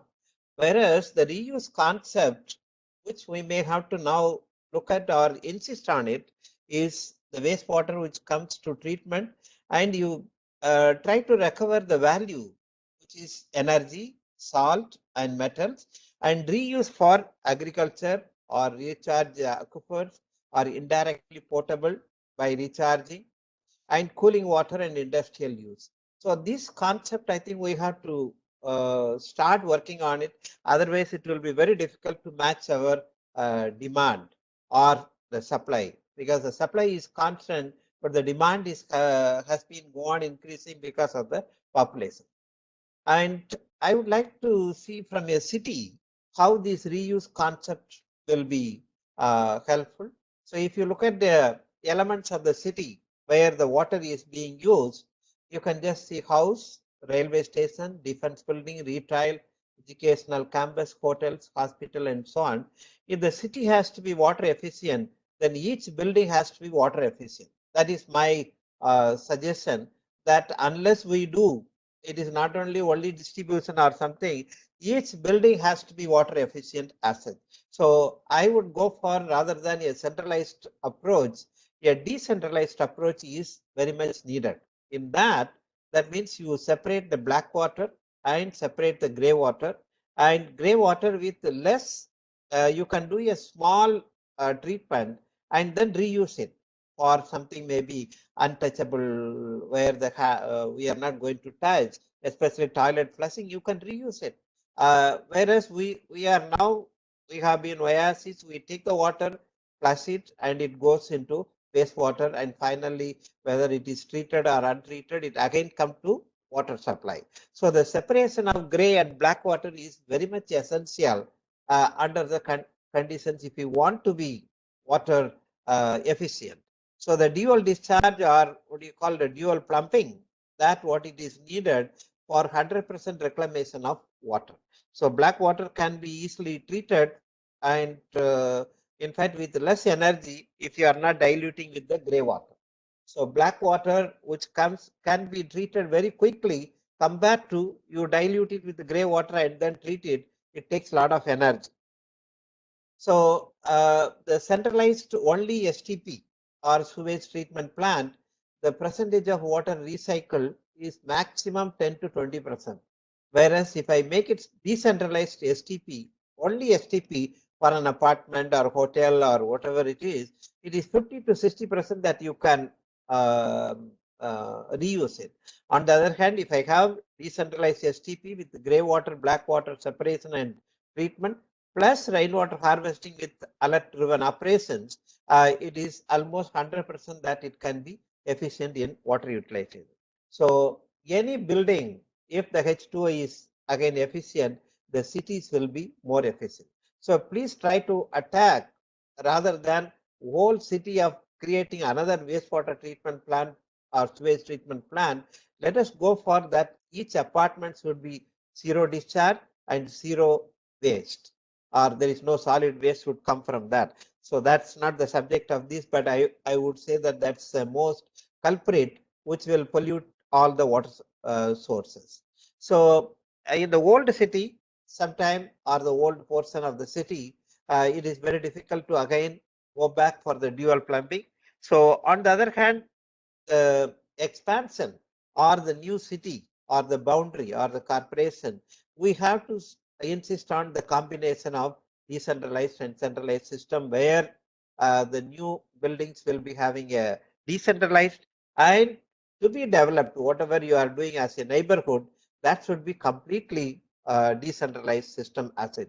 Then only we will be able to manage the system or the water supply demand and utilization in a more efficient way. And if you look at the technology for the industry also, so the industry also can take the water or the sewage water and then try to use it either by membrane based system or even where you can get 70 to 85% recovery. Whereas if you are going thermal evaporation or crystallization or biopolishing, you can go for 98% recovery, and then you can try to utilize it for a wastewater recovery system where you can recover the salt, you can recover the energy, and also recover a good water. So industry also should go for, it is not only for apartment, but industry also should go for a water recovery plant. So there are technologies which there is no deficient on it. So wastewater, you can use MBR or even electrodialysis reclamation, and RO plant you can really utilize, and then come out with a good zero liquid discharge where you can have a evaporator and crystallizer and utilize the system.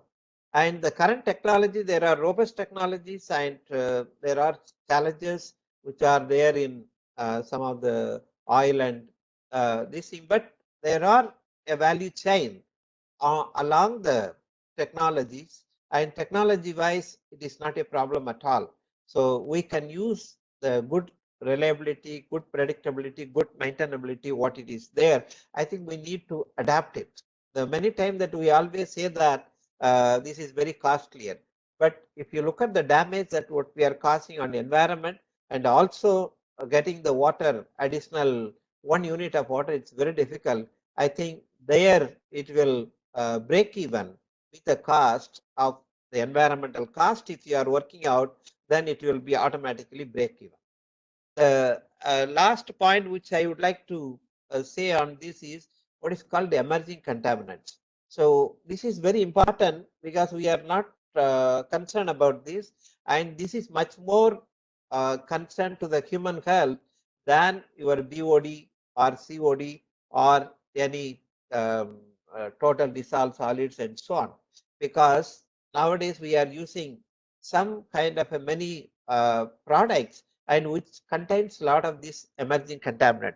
Why it is called emerging is this is now the new technologies have come to predict it. It is not that emerging contaminant was not there earlier, but now it is entering because we are able to detect it by lab, and this having an enter into the environment and cause unknown or suspected adverse ecological and human health effect. Okay, so this is more on aromatic compound or aliphatic hydrocarbon.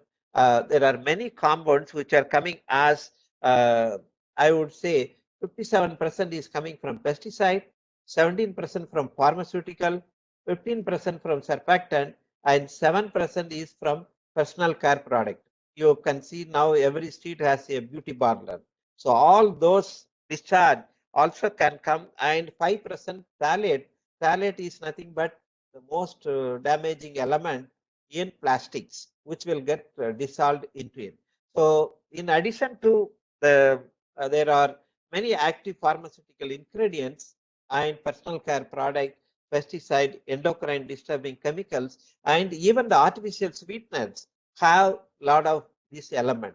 So this is much more problem because it will be persistent, it is bioaccumulative, it will accumulate in fish or any thing because it has an attraction towards a lipid and also in toxic nature. So if I take a fish and come and which is already accumulating some of these chemicals, so which is much more, it will be carcinogenic or it is nervous system problem and so on. So one has to be very careful on it. I am not scaring you, but we have to know this fact that there is a lot of and our treatment plant does not do anything about this. So there are even residential community, industry, hospitals, and all of them are releasing emerging contaminants, and CTP or wastewater treatment plant, and even from agricultural land, what it comes, finally it reaches a water body. Again, we are getting back to your apartment and industries and hospitals. So this EC or emerging contaminant is not environmental clearance, but it is emerging contaminant. It is very important that one has to take care if you want to save the future people or the citizens. I think this is one of the very important area that we have to work on it.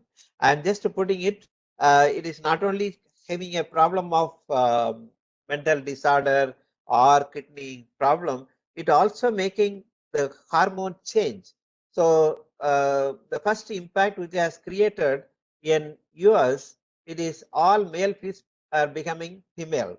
So if you don't have a lot of male fish and only female fishes are there, then there won't be fish production. So that becomes a big issue. And this may not be now it is fish, and tomorrow there may be human beings. So this is what people are alerting on. So it will disturb the entire endocrine in the sense of productivity of human or animal or anything. These emerging contaminants has an impact on even the productivity. So one has to be very, very careful, and please don't neglect, for the God's sake, that we may have to look at it. And that is what it is written. Even the human hormones, okay, will be changed quite a lot. So my only the last point that I would like to say, reuse, there is no other option. We have to go for, because water availability is constant, but the demand is go on increasing. Unless you start reusing it, you can't buy it from outside, and you can't also do the desalination quite a lot, because desalination we remove complete salt, and even the minimum salt what it is needed for human being growth may not be there. So only way that you may have to do it is you can reuse it, and sometimes if not for drinking, but at least for other purposes. Whereas for your information, in London, the same water has been treated 7 times and again goes into the water supply system. So people are taking the same water. Maybe we are not going to that level, but at least start reusing the water for the purposes what it is needed. And my sincere request is, please don't call it as a wastewater. Please call it as a used water, because 99.9% is only water and only 0.1% is contaminant. So one has to be very, very careful. The moment that we say wastewater, we are wasting the water. And from waste to, we always call it as a resource. From that, you can take energy or any useful product. And I always call it as a wastewater treatment plant as a resource recovery plant. And I think if our mindset changes, I think there won't be any problem on water supply or water management and so on, because we are really wasting a lot of water. It is not a wastewater, but we are wasting a lot of water. That's what I would say. And emerging contaminants are having serious health concern and even make a hormone change. So please believe it, embrace it, and we have to promote this concept. So I would say that water reuse, from used water to useful water, that you have to convert it. Thank you very much for giving me a chance to present.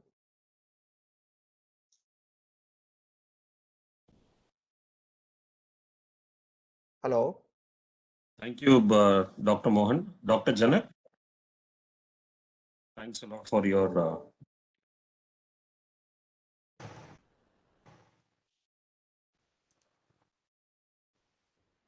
Dr. So, Professor Morgan, can you hear me? Yeah, we can hear you. We can hear you. Yeah. Yeah.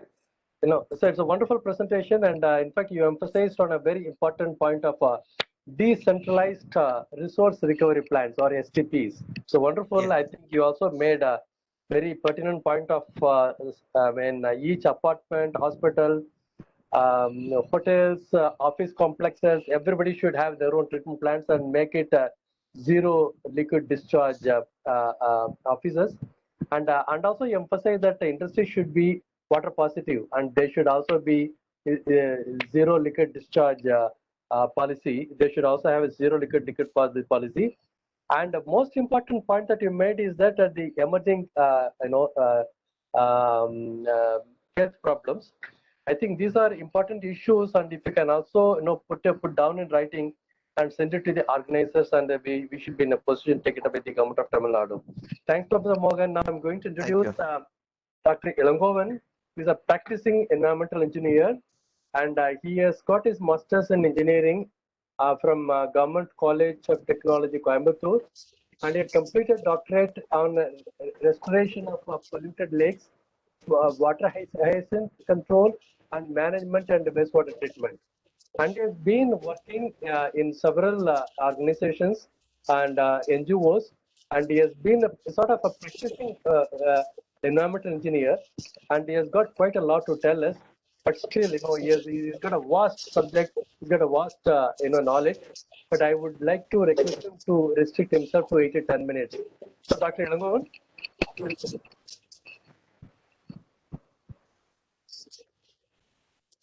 Yes, sir. Some very good afternoon to all of the speakers and the organizers. I'm very happy for introducing me to this organization for Dr. Janagarajan, who has introduced to the SICI. So very happy. And I'm going to something problem here.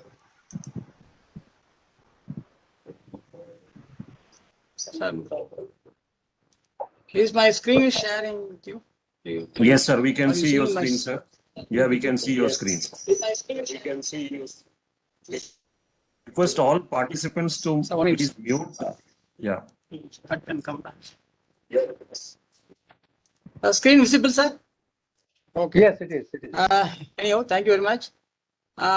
Deteriorated conditions of the environment ecology, and when I go for a meeting for the deteriorated, it talks about the Mississippi city.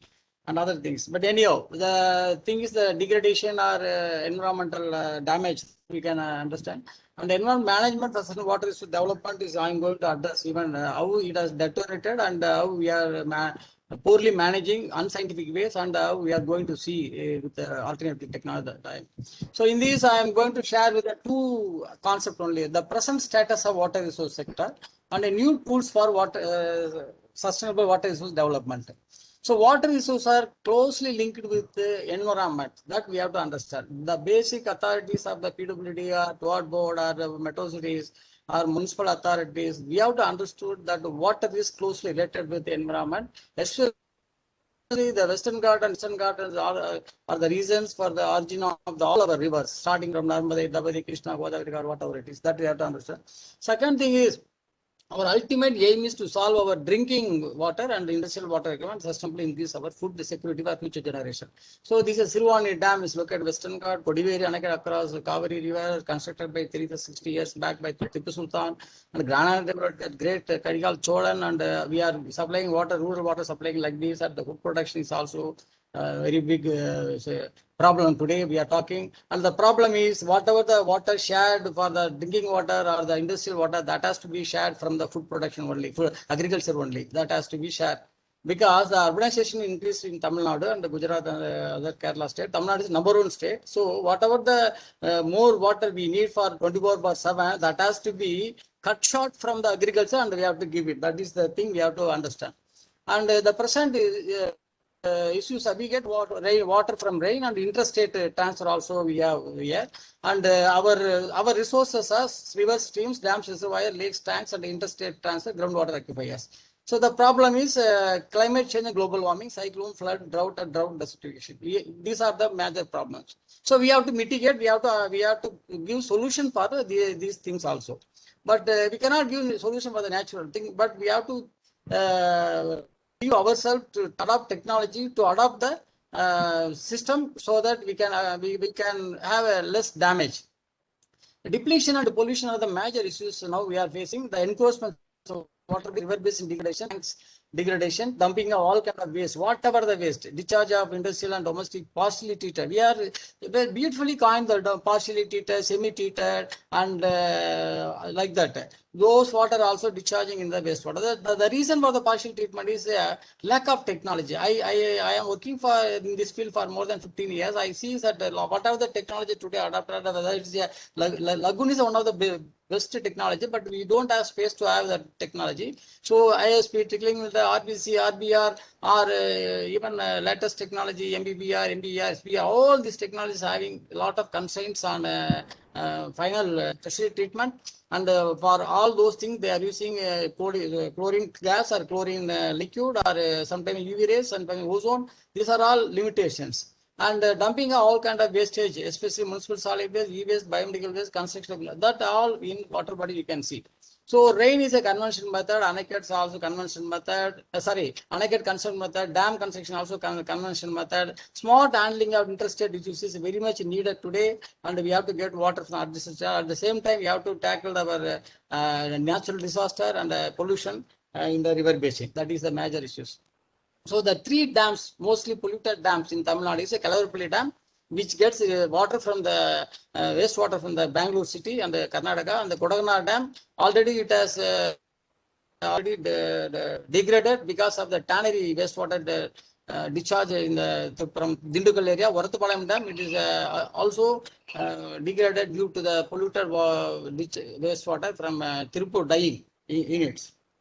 So it has a lot of stories. I don't want to go in deep. I'm just mentioning. So we have two tools for our water management. One is a legal waste. So what are the legal acts we have enacted? 1974 Water Act, Air Act 1981, Environment 1986. From the Environmental Act onwards, lot of acts, 2000 Municipal Solid Biodiversity Act, hazardous rules, biomedical waste management rules, e-waste management rules, and construction demolition management rules. All these things are enacted. And from 1986 Act enacted because of the Bhopal tragedy occurred December 2 at 1984 at Bhopal. So these are the legal system. Whatever the acts enacted in the developed country by the United Nations is giving direction to go for an act like that. And India is also within 3 to 6 months, whatever the act they are enacted, that is being enacted in India also. So we have very good, strong legal bindings, and because of the legal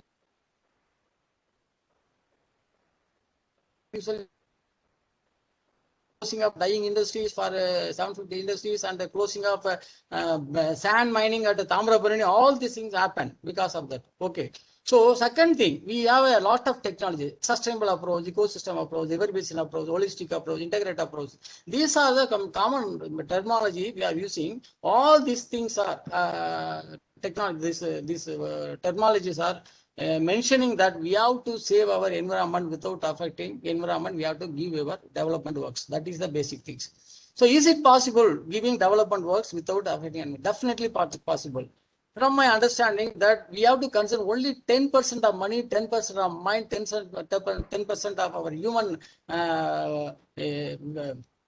thoughts. If you put it, definitely we can save our environment. So if rainfall is good, we have good storage, good flow, and those things are being affected by sand mining. For example, we have to do sand mining, but at least within after 2 years, that river has to be closed for sand mining.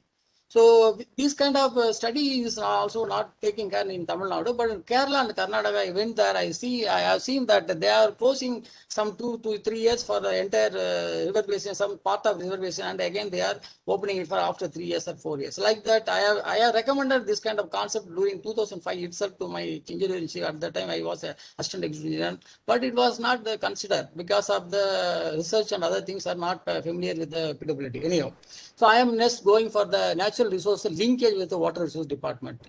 So Himalayan Hills, Western Ghat, Eastern Ghat, Deccan Plateau, Bay of Bengal, Arabian Sea, Indian Ocean, especially the Ishwaris. It is a very good subject dealt by dealing by our Janagarajan sir, and flora, fauna, rivers and streams, dams and man-made reservoirs, man-made resources, coral reef. And that is a rainforest of the ocean and a mangrove forest, rainforest. Also, these are the many important components which gives lot of water energy to our development. But today all the environmental factors and resources are getting depleted or polluted. So our forefathers class our land, Kurji, Mulai, Mardam, neither. If you don't don't maintain these 4 lands, that will become palai. So now it has becoming desert. So the ecosystem, we have a terrestrial and aquatic ecosystem. Terrestrial also, many area it has become a desertification. The reason is water is available. That water cannot be used for even the agriculture. So in Tirupur area, Palar area, Dindikal area, and I can tell more lot of area. So these areas are already transferred as a desert land. So we are now talking of the food security. It is a very big problem. So habitat destruction is the worst degradation happening in Western Ghat, Eastern Ghat, and even in agriculture area. Agriculture area, we have applied DAP, urea, endosulfan, Kung Fu, Karate, Young Counter, Coma, all the pesticide and the weedicide has cleared the microorganism and earthworms. So habitat destruction is happening in the name of development. Okay, I am coming to the point that one side is serious flooding because of climate change, another side is serious drought in the same area, same location, same state. So the present status is sewage, plastics, and industrial waste, in this kind of sand mining. You see here, the river bed of the Vaigai river bed is more than 10 feet height 20 years back. But at the time the bridge was constructed, this foundation is inside the sand. Now you can see it has taken by 5 years back. So what happened then? We have constructed here is the check dam below the dam, downstream of the dam, and now the level has increased. So that photo now I have included. So our construction debris management, we are not initiated anywhere, any city, even in small cities. It should be a subject. But even in small cities, we are not handling, we are not given a provision to how to handle the construction debris waste. These are the waste which finds its way to the water bodies. Injection of untreated wastewater in the adjacent land, purchasing the 1 acre, half acre land, and they are digging 4 or 5 borewells, and untreated water they are digging in, they are just injecting into the borewells. After filling it, that is also flowing kilometer wise, 2 to 3 kilometers running. So present status of water bodies due to pollution and depletion, we are now witnessing it. And the same time, immersion of festival ideas. It is a highly idiotic things, atrocities doing. All the NGOs and other people are doing a lot of works to conserving our water bodies. But the people who are doing the festival interested, 1% people, they are doing the immersion of 20 feet, 30 feet idols in the water body. It should be stopped first. We have to enact, already the law is there, but we are not following the laws. And the PWD is barricading, collectorate is giving permission, and the police is giving also protection to immerse all the painted, lead painted idols and tin sheet idols and plaster of Paris idols. This has to be stopped.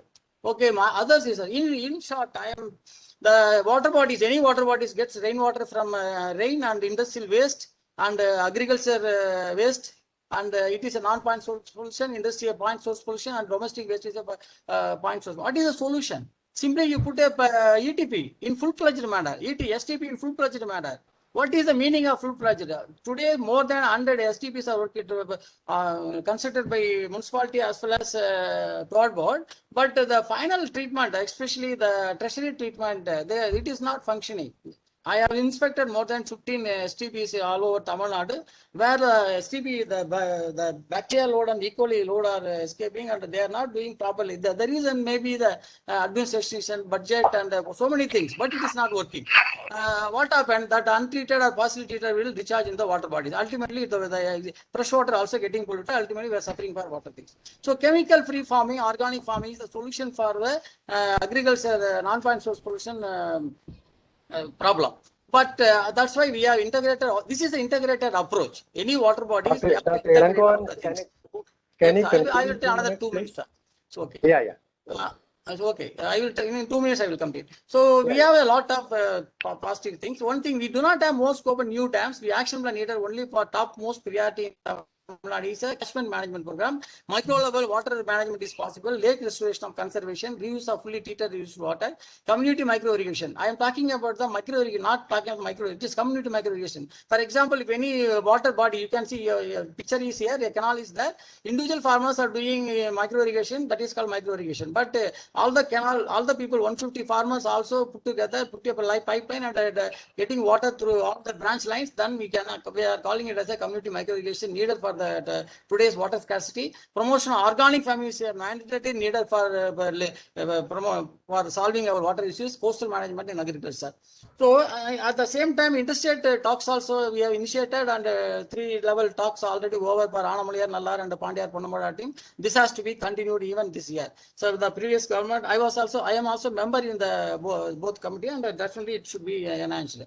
So already we have initiated some 10 teams of water for Kaluve and for Chennai drinking water. It is standby. Kaluveli it is 7 TMC, Kolava it is 1.5 TMC, and Katu Tatamaji it is 1.5 TMC.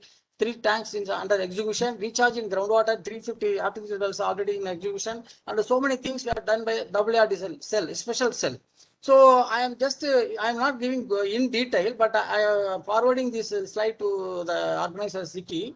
Catchment management program, wonderful things we can do. So 2 crore per 1,000 acre, 1,000 hectare, and 10,000 hectare needs 20 crore. More than 2 lakhs people, 10,000 people are getting benefited. Tanks restoration, conservation. The 14,000 tanks are available. 10% increase in the dead storage.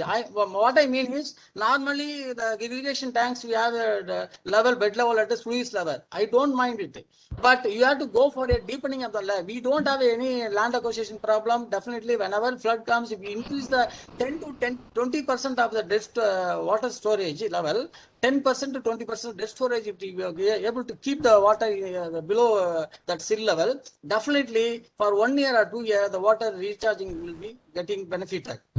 Reuse of fully treated used water. 100 STPs are available. I am also calculating things. I worked out 1.15 crore is needed for 1 MLD for tertiary treatment and for improving the primary treatment and tertiary treatment. So that 1,500 MLD I am taking. More than 2,000 MLD we are supplying through Tamil Nadu. At least for 1,500 MLD, if we treat it and use for irrigation, definitely it needs only around 1,725 crore rupees, which is almost around 450 150 TMC of water. But we are thinking that only 3 to 150 or 200 TMC of water you are using for drinking water. It is not correct, because there is no correct figure at all available in. Similarly, promotion of organic farming, if it saves around 50% water. So NGOs, partnership with the NGOs, social and environmental conservationists as stakeholder group.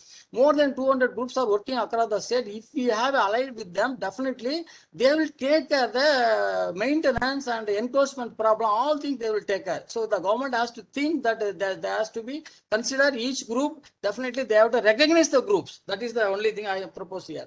So I am showing some of the clippings. Okay, sir. I'm just, it is a catchment area management program. Farmers has contributed, you can see in one catchment area program, farmers has contributed more than 56 lakhs. Out of 6 crore, 56 lakhs has been contributed by farmer. So it is a wonderful subject. It is a success project. Similarly, we have also initiated some of the lake cleaning project without aeration. No need of electrical aerator. We can go with some kind of nutrients application. So that also we have studied and we have applied.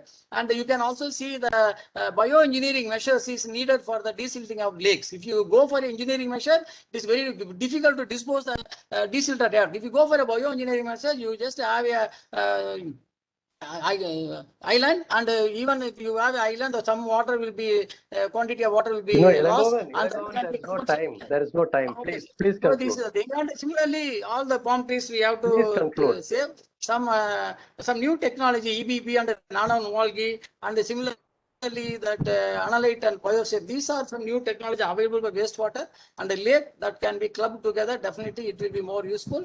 And definitely, there are a lot of things available. The case studies in the coastal area also. Reuse of treated water in almost these are advanced and really the fire is not up to the mark. My conclusion is environment management not only make happy for the present generation but for the future generation as well as flora fauna. Thank you. Thank you. The flora fauna is not there, definitely. Thank you, sir. Thank you, Rangan. Sorry, I had to interrupt because we are running short of time. Sorry. No. I know you have lots of information to tell us, but then please put that down all in writing and send it to Mr. Simon or Shankar, and we can take it up. Sir, yes. I know you have plenty of information, and thanks for your presentation. Now, we're going to the last speaker, Dr. Csr Raghavan. He's a very well-known man. He's called a Rain Man. He is the director of a Rain Center. He's got a PhD in physics from the Madras University. So without wasting much time, Dr. Raghavan, can you come online, please?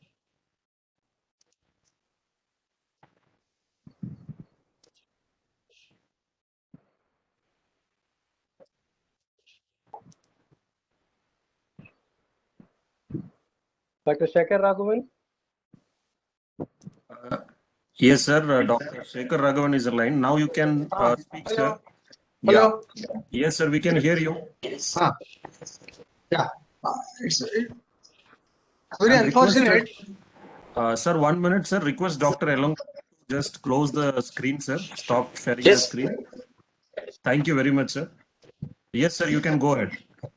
Respected Chairman, it's very unfortunate that my talk has been scheduled as the last one in the webinar, whereas it should have been either the first or one of the first few. Because we have been talking about rainwater harvesting for 25 years. Any water management, or otherwise, any water management, the key word is rainwater harvesting. Yes. Yeah. Having said that, let me come to my topic of the day, which is recharging Chennai's groundwater. Chennai is a water city. Almost 60% of our daily needs is met from groundwater, both at the macro and micro levels put together. This groundwater source can be sustained only by harvesting rain. And rain can be harvested in only two ways: collecting rainwater in masonry or plastic tanks for immediate use, and or putting rainwater in the soil, which is known as recharge. And recharge is once again of two types: natural recharge and artificial recharge. What is happening in rural areas is natural by virtue of large tracts of area remaining unpaved. In addition, natural recharge is also happening all along the entire coast in India, having sandy soil. In Chennai, this is true in areas like Besant Nagar, Valmiki Nagar, up to Mahabalipuram and beyond. On the other hand, artificial recharge is relevant mostly in urban areas where it is all built up. So relevance of recharge. Recharge is relevant everywhere except in places where the soil is rocky and where the groundwater level is high throughout the year. There are a few criteria which would make recharge extremely relevant and important. A, in places where the quality and exploitable quantity of groundwater is good, where the soil is reasonably permeable, where the pre-monsoon groundwater levels are not high. Chennai city, or for that matter any city, can be broadly grouped into 4 kinds of areas. This classification will vary in different years. A, areas where the soil is permeable and where the pre-monsoon groundwater level is low. B, areas where the soil is permeable and where the pre-monsoon groundwater level is high. This is quite rare. C, areas where the soil is not permeable and where the pre-monsoon groundwater is low.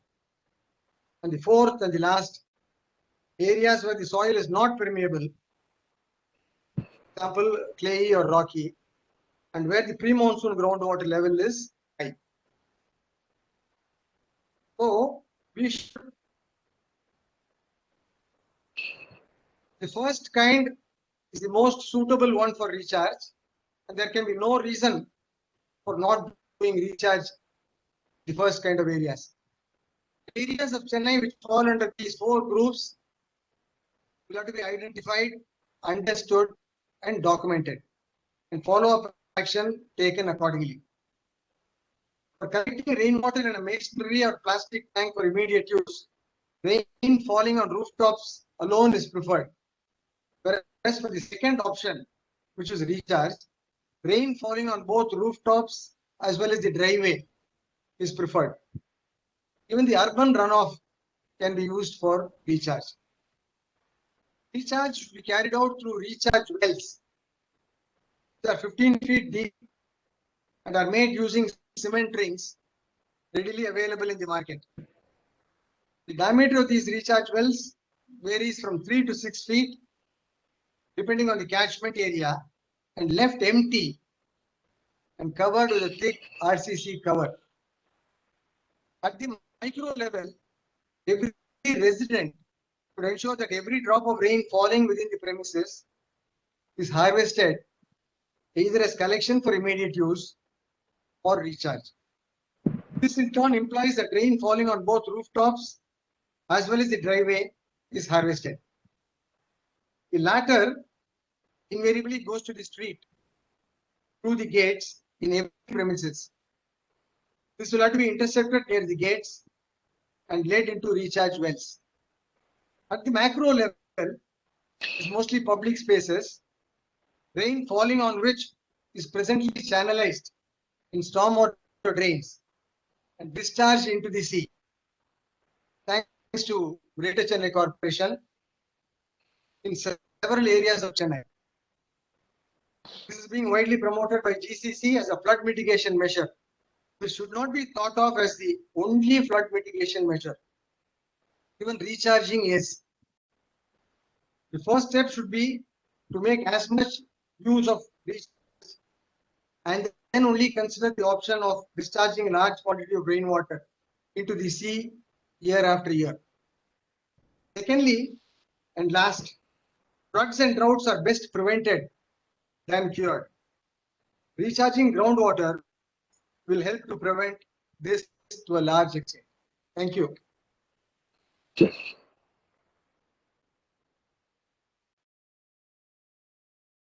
Raghavan. I'm sorry, actually, perhaps organizer should have made your presentation in the first spot itself. I'm sorry about that, and sorry that you didn't get the more time. And now there are quite a number of issues which I could summarize, but then I don't want to do that because there is no time. You are running short of time. Now, therefore, I may request Shankar to take over and do the summary part of it both for both the sessions. Shankar? Yeah, thanks, Dr. Janak.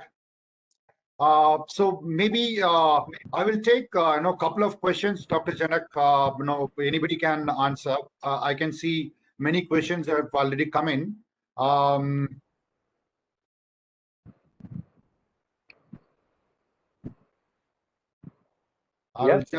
just going through it. One of them is TTRO is also having rejects. How do we manage those rejects? Anybody can highlight this?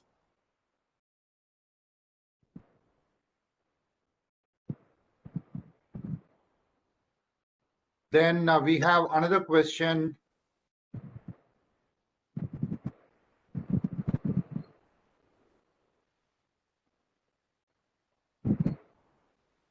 Decentralized water treatment plant can be a major solution. I think it's a kind of a recommendation. So we'll take your recommendation. And I think there's one more that is also kind of a recommendation. Okay, thanks.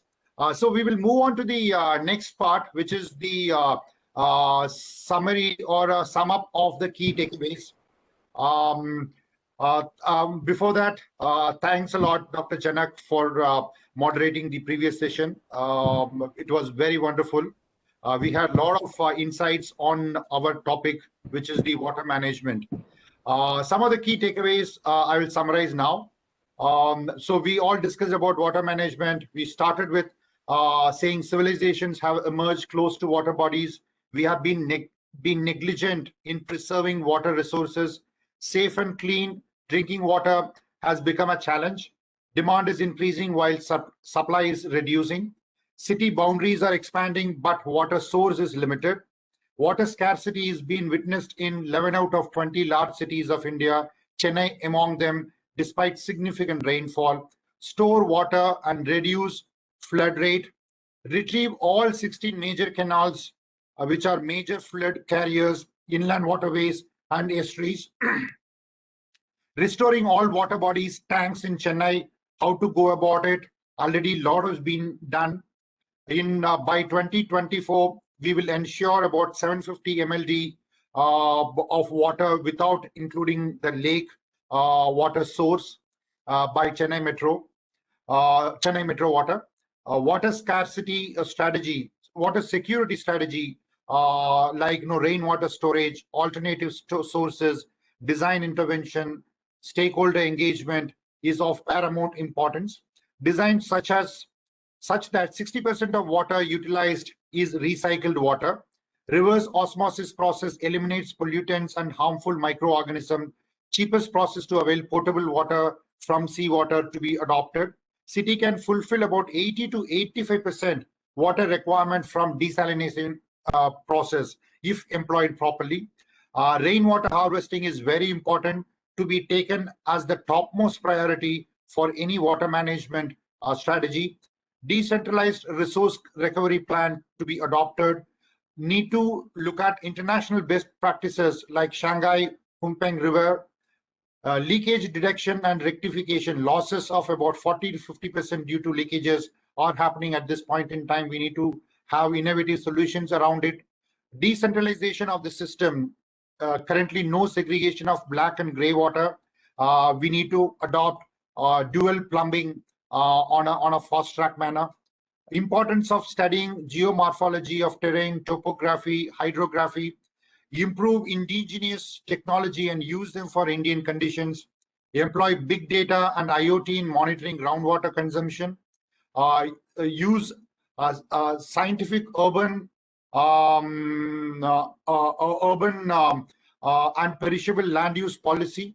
Rejuvenate all city rivers, along with bringing in big data and IoT in monitoring groundwater consumption. IoT system has 98% accuracy of data over 5 years of existence. So we need to adopt it very quickly across board. Public monitoring layered with technology, be it drones and mapping using drones would enhance efficiency, need to adopt it quickly. Some amount of changes or adoption, especially from the Indian Easement Act, it's a major hurdle. We need to adopt the draft groundwater bill for Tamil Nadu. Create a platform where all stakeholders can be brought together to contribute, suggest, and monitor subjects related to water management. Incentivize people who use less water, very important, and make these initiatives people's movement is also been highlighted many times. And involvement of NGOs, involvement of academicians, involvement of research in water management to create a kind of a holistic approach for this water management is also being talked about. So thanks everyone, and we have got many inputs from everybody. I request all the participants also to write to us on your suggestions, your point of view of this water management, so that we can put up a holistic report, recommendation, and present it to the government. We also intend to do a lot of meetings with the government agencies, relevant government authorities to discuss on what needs to be done, and we will take up at appropriate time. And also, as mentioned earlier, Honorable Minister also accepted that he would be encouraging us with our recommendations shortly. Thanks everyone. Now I hand it over to Simon. Thank you, Chairman. It was excellent even. Good afternoon all. It gives me immense pleasure to express my gratitude to all the participants for their presence and contribution to make this webinar a great success. This is a topic which can be discussed in length. The time is very short. We can discuss days and months. It's a very important topic as overall from a city perspective and from a daily needs perspective. On behalf of SICI Infrastructure Committee and JLL as knowledge partner, I extend my sincere thanks to President SICI, Vice President SICI, Secretary SICI for their continuous support throughout the event preparation. It's unfortunate that Honorable Minister could not join today, but as Secretary SICI mentioned during the introductory speech, that SICI Committee and Infrastructure Committee together will definitely meet the Minister and will share the proceedings and the outcome of this event. I would also like to thank the eminent industry speakers who are part of this event for their time and valuable inputs. Dr. Janakarajan Raj Cherubal, Mr. V.G. Ramaswamy from Metro Water, Mr. Basha from Webat, Mr. Abhilash, Mr. Sumit Bothra, Mr. Captain Sunil from Mahindra, Dr. Mudgal, Dr. B.V. Mudgal, Mr. Venkatesh, Dr. S. Mohan, Dr. Elangovan, and Dr. Shekhar Raghavan for their entire this event. We could see the participants were more than 150 from start, and still the end it was increasing more. So that's the topic of this entire event. I would also like to thank Chairman A. Shankar and Mr. Ramesh, co-chair of Infrastructure Committee, Dr. Janak and other infra committee members, Mr. Nyanashekaran, Mr. Krubakaran, Mr. Suresh Kumar and Jain for their constant support. Also, we like to thank the SICI's support team, Saranya specifically from the SICI's team, been constantly supporting the entire event from organizing. At last, we are all aware that COVID-19 is still continuing and it's still not over. Request all of you to kindly follow the guidelines set by the government, basic guidelines of wearing mask, social distancing, and using sanitizer, washing your hands while we move out for our work and daily needs. With this, once again, I thank all of you for making this success even successful, and definitely we will take inputs as Chairman highlighted. We will submit to the government as proceedings as white paper, and we will see a lot of inputs being getting implemented. With this, we conclude this event. Thank you very much for your participation.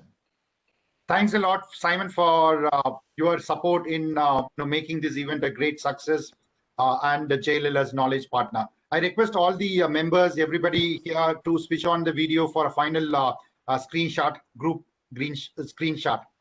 Thank you.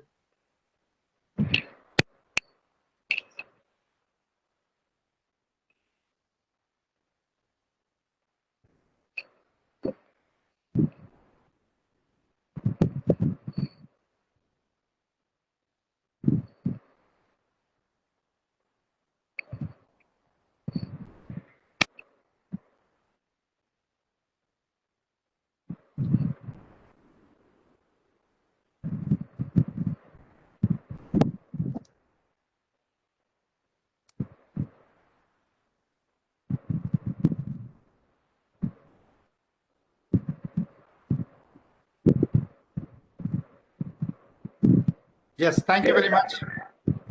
Thank you, Shankar. Yes, thank you, thanks. Simon. Thanks, everybody. Thank you, sir. For Thank your you. valuable inputs. Thanks, everybody. Thank you. Thank you Thanks, very much. everyone. Thank you. Bye. Thank you. Bye, bye, Bye-bye. bye.